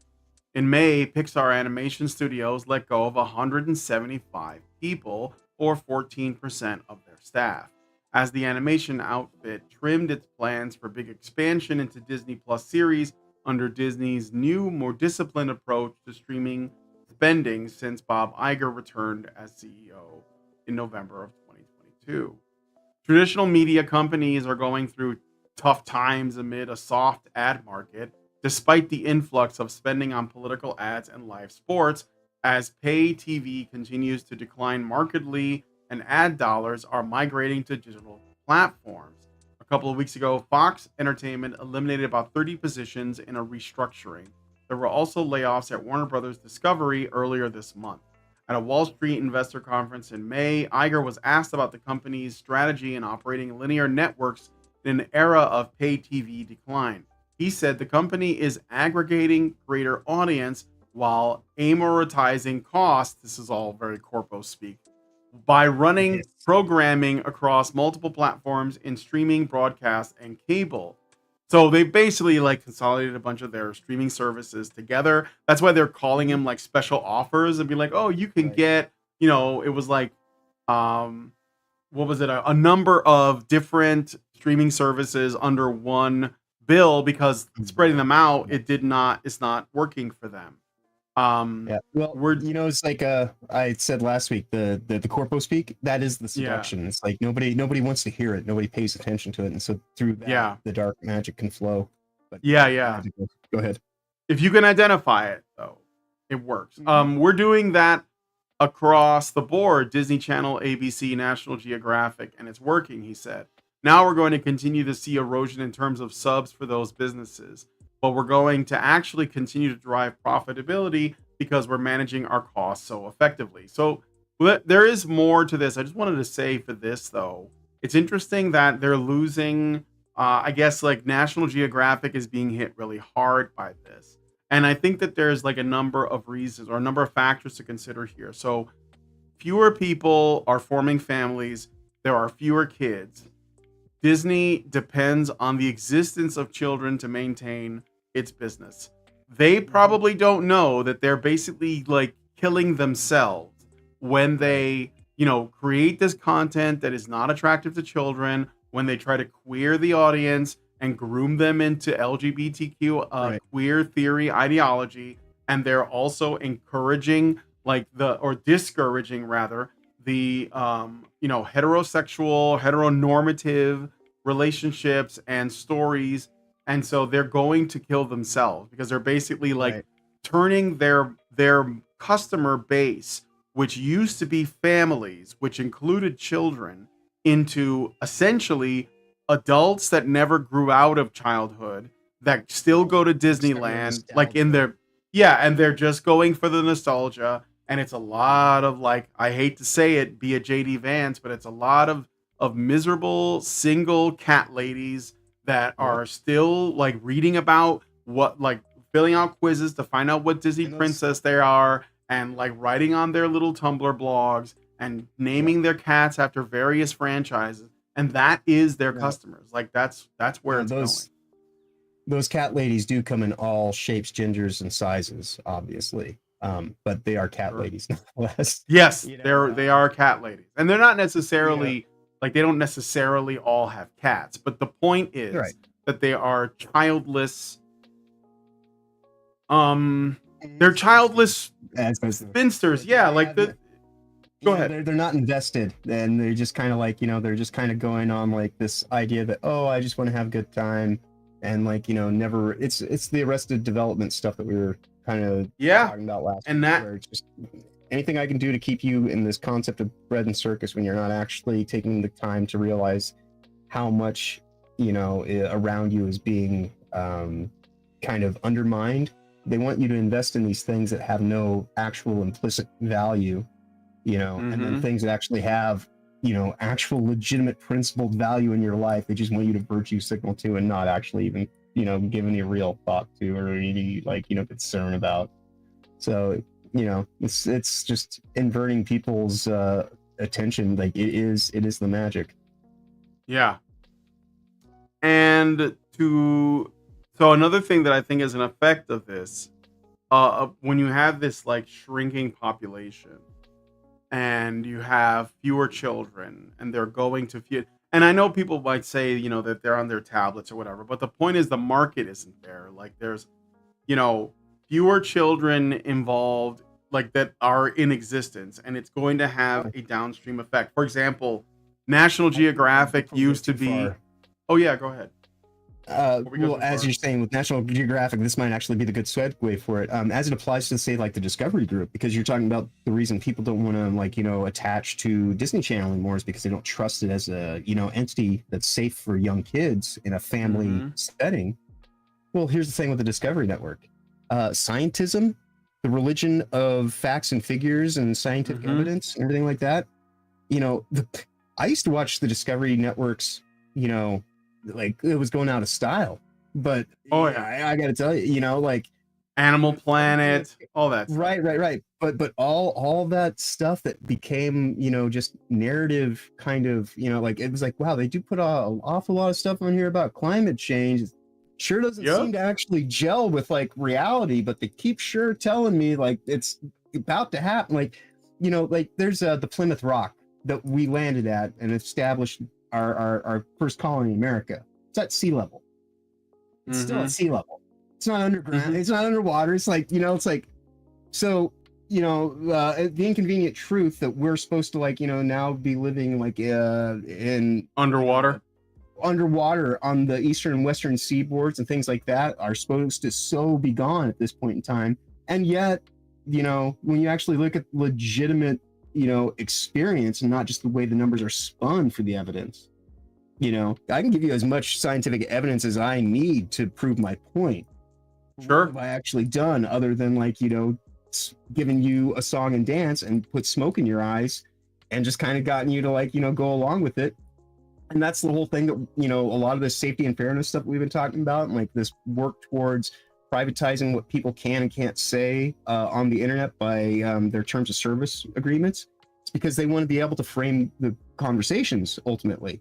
And so like what will happen is it'll be the precog censorship. So people will never get to know what pertains to like even the issue is and get into the meat of it, because even talking about it, let alone the actual substance of the thing that you want to talk about, are now going to be terms that are, kind of on their discretion to boot you from the service. And so like that's the push towards making everything service model based, kind of interactive, go-betweens between a client and the business entity. And that's this whole thing. Like, people like want to call a lot of the problems that we're dealing with communism, Marxist stuff. And I'm not saying that those elements aren't in there, because clearly they are. But ultimately, the thing that we have to remember is that this is a globalist initiative that will use all things that are, compatible and compliant and willful on all ends of the political spectrum throughout every aspect of our zeitgeist culture, as long as it's willing to carry water for that ultimate end, then it will be allowed to do what it's doing for as long as it's doing it. Now, will it get undermined and sold out for being a useful idiot at some point in time? If it's low level enough, but they'll never know about it until they're getting pushed against the wall. And that's like the reassurance of doing all this stuff, is because we got to change the world. And it's like, cool, yeah, but that world that you're going to change is going to be in your own, blood stain. And like, I don't understand why you're going through all this effort for people that ultimately want to get you out of the way, after they've kind of extracted their value from you, when all that value is how can I use you to live longer? It's like, they call it the hive mind virus, right? But to me, it's more of a parasite, like an electroparasite, parasocial network that we, that attaches in our brain, and we get these just weird metaphysical brain worms, and they alter the frequency that we operate at. And this is kind of conjecture, but this is my way of at least kind of understanding what is the hive mind mentality and like how that happens. But I do think it's more parasitical than viral, so to speak, just because it's something that attaches to you. But then again, a virus is something in your coding that has been contaminated or corrupted in some way, shape, or form. So you could actually honestly read it either way. They both work for the analogy. But in terms of, we call them parasocial networks, that's why I think parasite makes a little bit more sense in that regard. Yes. Okay, so I think that there's appears to be a lot of cuts going on, and I think that there's some obvious reasons for this, and it doesn't look like Disney is being hit like especially hard in the areas where people think. It seems like it's in the content that probably just isn't getting any traffic at all, like National Geographic. And a lot of it probably does have to do with the fact that people are pretty disillusioned by these sort of science and the experts. So they're not as likely to listen to them. Speaking of the climate change thing, I forgot to mention the director and writer of the film Twisters, which is doing the rounds right now. Everybody's been watching it. I guess it's been a good time. He was specifically rejected. Like, he was approached by people and they were like, you got to put a climate change. You got to put the climate change messaging in there. And the director said, no, I'm not doing that. This is just going to be. Just happen. It's the Midwest. Just tornadoes. There's a movie about tornadoes and that's it. No climate change hysteria is going to be in this. And I was relieved, because it means that he made the movie he wanted to make. He didn't let these people control what he was putting out. And from what I can tell, it's making a lot of money. It's making some money. And it's what we need. And this is another thing too, is that a lot of these people, they are so removed from the consequences of their impacts on the economy, with the way that they're voting, with the regime that they support, etc., that people are tightening their belts. And when you get regular people that are we're going to spend less money on bullshit, guess who gets cut first? It's all your streaming services. It's your bullshit shows. It's your bullshit movies. Yeah, it's all these luxuries. People don't need them. But it's also going to be impacting video games. A lot of people are going back and playing retro games, or they're playing their old games, or they have a backlog. I have a backlog. I'm just doing the backlog. I'm doing exactly what we suggested when this whole Sweet Baby thing broke, which is look, don't give any money to AAA gaming for at least 2 years and just focus on your backlog. I know you have games that you've been meaning to go back to, because we all do. Just go back and do that, or support the stuff that you think is good. I've already decided, in the context of just this console generation, I have a Steam Deck and I have a PS5.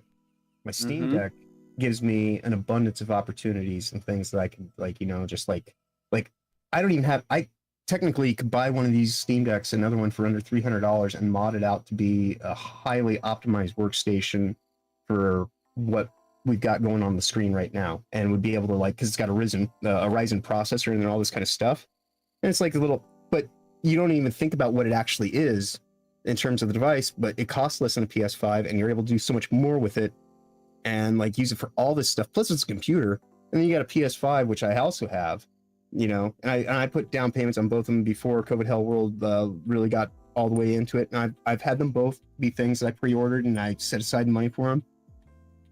The Steam Deck is rewarding. I made a channel over the Steam Deck. PS5 has been, you know, one of the most corporatized pieces of equipment I've ever had to deal with, to the point where I'm just resolved to where I tell my friends, yeah, I think this is the last PlayStation system that I plan on owning, and I don't even know if I'm going to continue keeping up with a PlayStation Network account after a certain point in time, because, you know, because it's like, what's the point? Because like I see my friends, you know, more sparingly. We're all like, you know, I'm a dude in my 40s, so, you know, it's like people have lives and things like that, and so like there's a certain amount of like, you know, like there's a power dynamic when it comes to these things, you know. And I think this is what the failing is that these companies, they put so much into their end of it that they expect us to carry all this shit.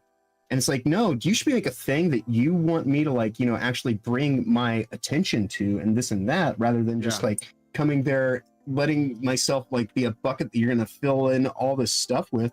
Let me take the things away that I want to take away from. And if you allow me to take the stuff away from it, and don't do it with like a whole bunch of judgment or like, you know, like pre-existing kind of this or that, you know, then I'll actually proselytize and like, you know, like go out and do the word of mouth for you, because it actually feels like something I want to do, rather than when you go to these movies these days where it's like, you know, it's all about this, that, and the other thing. If like you don't agree with it, then it's like, well, this was not only a waste of my time, but I feel attacked, you know. And then like you got like the hive mind mentality that's now just been gassed up all the more, and so it's, you know, it's life by gaslight.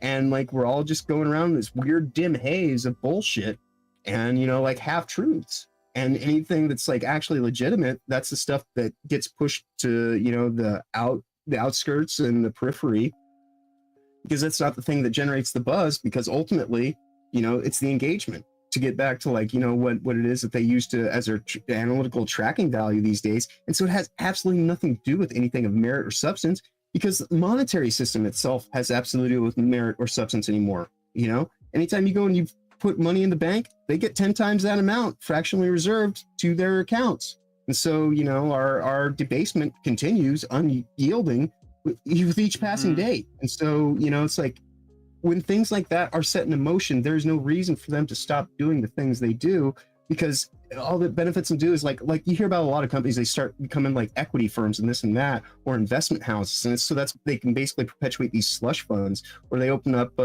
you know, not like NGOs, and they become like, you know, just able to become their own funding models. Because that's exactly what happened within the game industry this last few years. When you talk about what was Sweet Baby Inc. and all that stuff, it spun out of the HR department.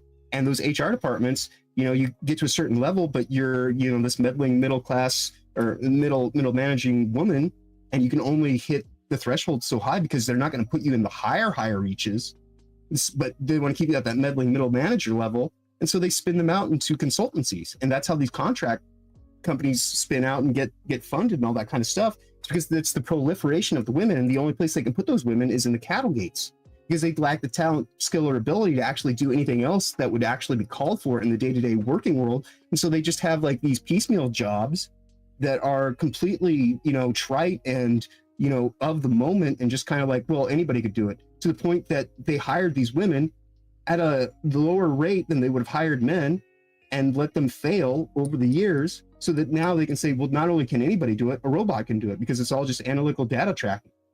And so like that's ultimately what this was. They played themselves, and it's going to be great when the Gina, you know, when Gina's court case goes through and actually gets in discovery, because that's when we're really going to get the meat of all this actual legitimate information, the stuff that they keep in their Slack channels and all that kind of stuff.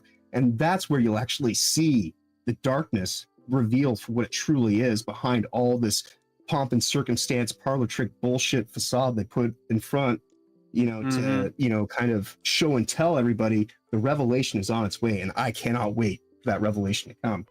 All right. Great points all around. Let's see here. So I covered this thing. And I talked about the layoffs. I don't suspect it's gonna have any like real, like visible effects for a while. But I do think that Disney is on borrowed time. So, and I mean, not only them, but basically any of these companies that participate in this kind of, you know, not just like woke hiring practices and DEI stuff, but that is a problem.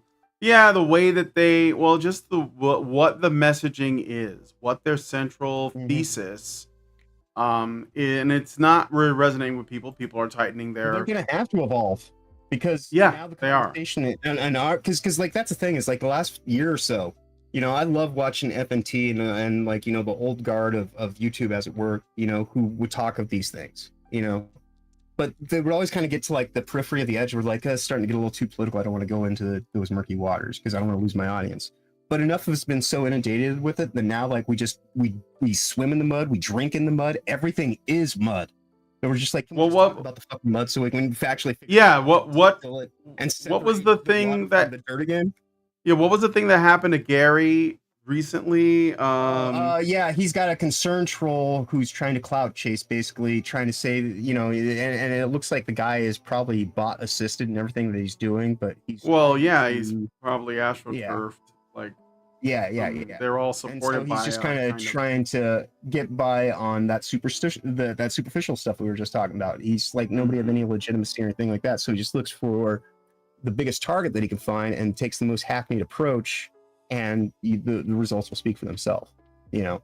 And that's kind of what's been happening is people have been trying to deal with it in a legitimate way, keep getting censored and tossed out of the discussion thread because his whole point is to just keep the engagement baiting going and not to actually, like, you know, be involved with the discussion, because as soon as you get 2 steps into it, you immediately find out, oh, this guy is just a fucking, like, you know, a leech, and he's pretty parasitical, and all of this stuff that he's doing is specifically just for the shock aspect, because he doesn't actually seem to actually have legitimate views or based on an experience. It's just kind of like an ideology that's guiding, and one of the you know, many thoughtless voices that's attached to that. Yeah, I mean, this is just the next phase. Let me look at some of the comments that you guys are saying, because there's been an active chat here, so which is pretty awesome. Mangaka 92, I have an extremely long backlog that I've been drowning under. Yes, we all do. I think we all have some of that. Let's see. There was something else that I saw. Greendor says, Brian, did you catch the plea for the EURCOM to stop the destruction of games? No, I don't know what that is. Maybe you can like give me a summary of that, and I can like look into it. Zerang says, now I must go see Wolverine and Deadpool. Captain Marvel is out, but Elektra is in. Yes. I was going to point out also something else. Glad you mentioned that. Thank you, Zerang. So one of the biggest cameos in that Wolverine and Deadpool movie was actually Wesley Snipes as Blade. And of course, I love Blade. I even like the third one. But the Blade reveal as a cameo, especially because the Disney Blade, it looks dead in the water. Like they have it has not even started yet, and I don't really care for Mahershala Ali or whatever his name is. He is like, to me, Blade has always been Wesley Snipes, full stop, period. But apparently there's is all you need, you know? Like it's like going and getting a steak. No, Will I get a baked potato? Will I get a baked potato? I don't care. Right. I'm here for the steak. Sure. You can put broccoli, you can put Brussels sprouts. I don't care. He's a vampire hunter. He's got a sword. And there you go. You know, and that's all you got to do. Everything around that is just kind of like garnish. Blade is if you can just do it half-ass, you have a success. Like you don't even have to Keep it like as simple try as that possible hard. with something like Blade 2. The more you try to like actually like, oh well, we're gonna like explore the depth of the character. The depth of the character is he's a vampire hunter with a fucking katana. Yeah, that's right. He does martial arts.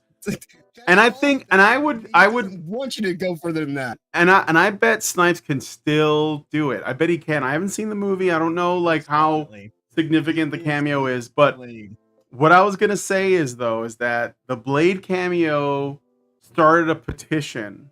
People have signed a petition to bring Wesley Snipes back as Blade because they love to see him in the, you know, in character again, and I'm here for it. Like let's do it. Why not? It was RDJ before RDJ. When you talk about like actual historical stance of comic book superhero movies specifically, Blade is number one for Marvel. You know, and since the 90s, other than like the stuff Blade TV, like, brought back they the used to superhero they made movie. like Like it literally reinvigorated the superhero movie.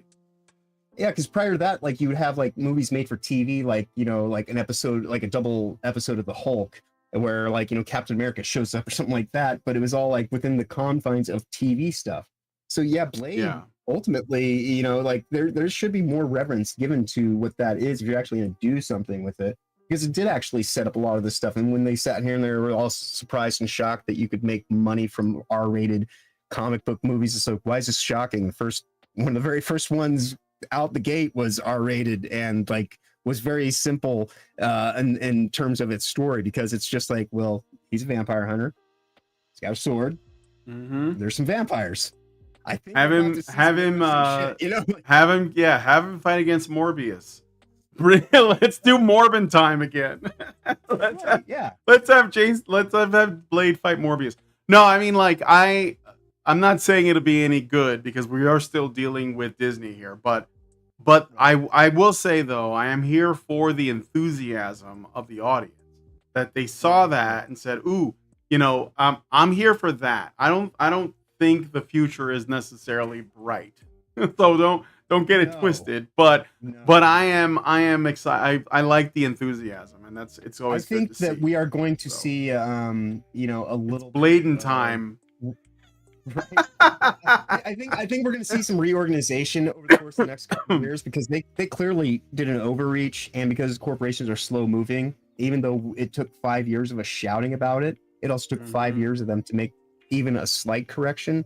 Those slight corrections will take another 5 years to play out, and even then, like, you know, so like us right now, like even if they continue to improve, we're only halfway to a point where we can actually go and say, all right, I can at least have a conversation with you now. I'm not going to agree with everything you say, obviously, nor should I, but I can at least kind of like trust to not to like just come over here and like start preaching in my ear and just like, you know, like leave me, you know.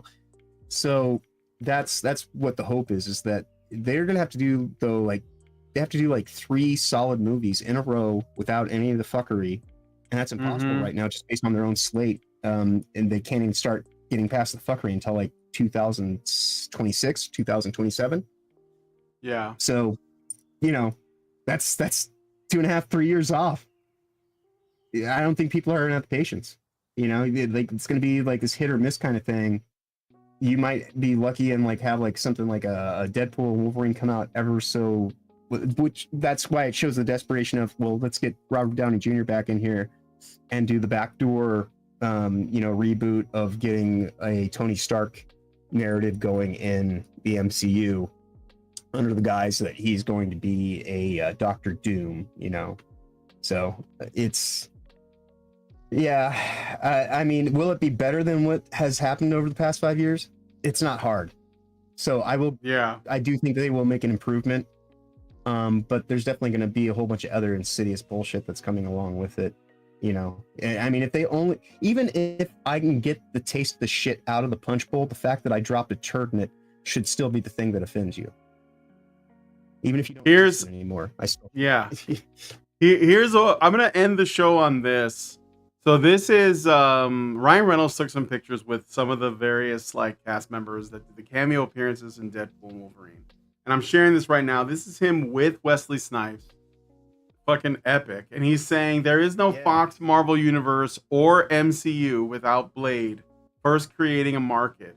He's Marvel's daddy. Exactly. Please retweet for Logan like send off. Yeah, absolutely. I think how old is Wesley Snipes these days? Isn't he like in his 60s? God, I mean, Black don't crack, y'all. Major League came out in the 1980s, and so like, let's say. Oh man, Major League! What a great movie! Remember, wait, didn't they make a sequel and they replaced him with Omar Epps? And people were like, "You look different." Right? Yes, because he is Willie Mays Hayes. Even still, like, yes. Even to this day, and he can do that too. But so like he was in his 20s in the 1980s, so that's nearly 40 years ago now at this point. So yeah, he's got to be 60 something, somewhere around there. Yeah, there may be Mr. 303 says, I really hope we don't get the Reynolds will save the MCU narrative out of all this. I think there's going to be some cope around that.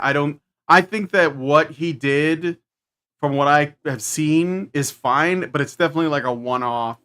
It's kind of like the whole like Spider-Man will save the MCU thing, like that. What was that movie, Spider-Man Far From Home? I liked it. I enjoyed it. But it is a one-off, and I think this is the same. It literally is the same. It's just a bunch of callbacks in it, and that's fine. It's a nostalgia cameo reel, and but I mean, but ultimately, it's not going to apply to anything else. No, well, the thing is that like Ryan is leaving and he's taking the talent with him. Zering says Wesley is 62. Holy shit, man! He looks good. He's got the Nino Brown thing going on still. As spry and vital looking, to be quite honest. Very, yes, he's very. So anyway, definitely. So pretty cool. Also, who didn't look too bad was Jennifer Garner as well, who is like older. And let me see if I can put that on the screen really quick. I mean, she obviously looks older, but like, what do you expect? Still, here's the thing though. Beauty is beauty at any age. And I like, there are women who try, it's that whole thing about the superficiality. The more that you apply all this stuff early in life and things like that, the more you damage your skin in the long term and things like, and so all the stuff that people do to attain the thing that they want, it's like, just slow your roll and appreciate what you have and try not to lose it, rather than trying to like cover it up and like do all this other shit to it. Because the more you do that, the more you manipulate it and actually like, just keep fucking with it. As I say, don't fix what isn't broken. And most people break their own shit. And then they spend the rest of their life trying to unbreak it. Yeah, definitely. Key jangling and member berries. Yeah, for sure. But again, I don't think they're going to go anywhere with it. But anyway, so I think we're going to end the show there. John, do you have any final thoughts on any of this stuff that we talked about? Before I wrap it up? mean, it's pervasive, insidious stuff that like this is some evergreen kind of thing. Like we will be revisiting Disney with this kind of stuff between now and perpetuity. So other than that, I think this is episode 3 in the can. And is it? Yeah, I guess it is. Yeah. Well, we'll do another one. We'll do another one on Saturday, and plus, I am going to try and get on some guests, some people I'm hoping to talk to. I have spoken with Airplay. He's always willing to come on. I don't know if you know, he made the Gamergate documentary, which was really good, and awesome. I'm going to try and get him on. I've also hopefully can get friends. Yeah, go ahead. Art school. One of my friends from As It Applies to Gamergate stuff, he was actually at the Boston Fig, the infamous Boston Fig that had the bailout and the run to Japan and everything like that. So he might be an interesting person to get in here if that fire ever kind of kicks up again and people show any more interest to what's going on with it, because he actually dealt with the whole thing as somebody who was just like, wow, this one's crazy.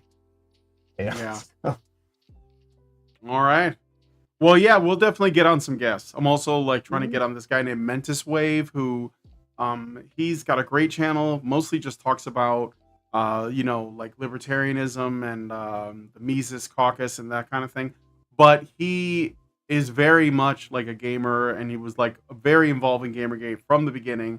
And he's like me, where he can see that Gamergate's roots are why we are in the political landscape that we're in today. I mean, and it's a clear and obvious thing if you really want to, pay attention. So, well, one thing remains true now, just as much as it ever did in history.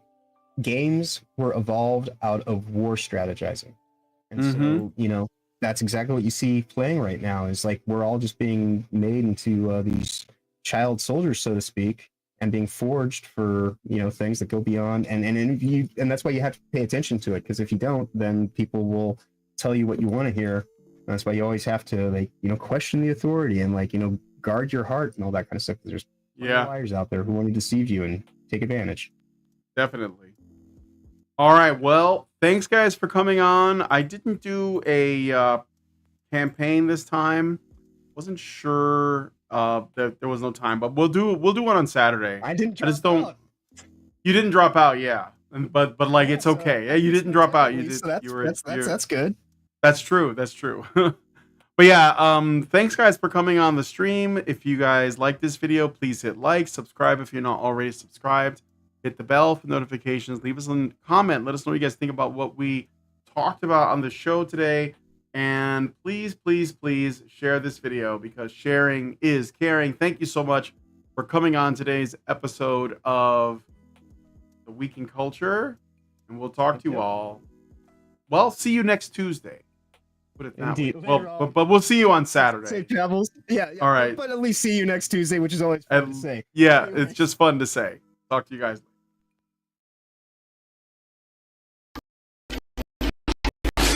We're socially the most oppressed group of all, gamers.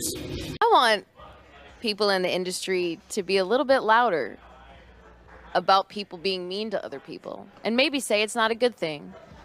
Yeah. Maybe say we don't want you around if you're going to be a cunt. Yeah. And hateful. And that the games industry is diverse naturally. Not because anyone's making them be diverse. Because the world is diverse, you stupid motherfucker. And if you have a problem with that, come fight me. Physically. Bitch. Has anyone taken you up on that yet? No, because they're all pussies. Yep. Down here, salt is a way of life. Obviously, the environment down here is all salt. The ceiling's salt, the floor is salt, the walls are salt, and to an extent, the air is salt. And you breathe that in, and you can constantly taste the salt.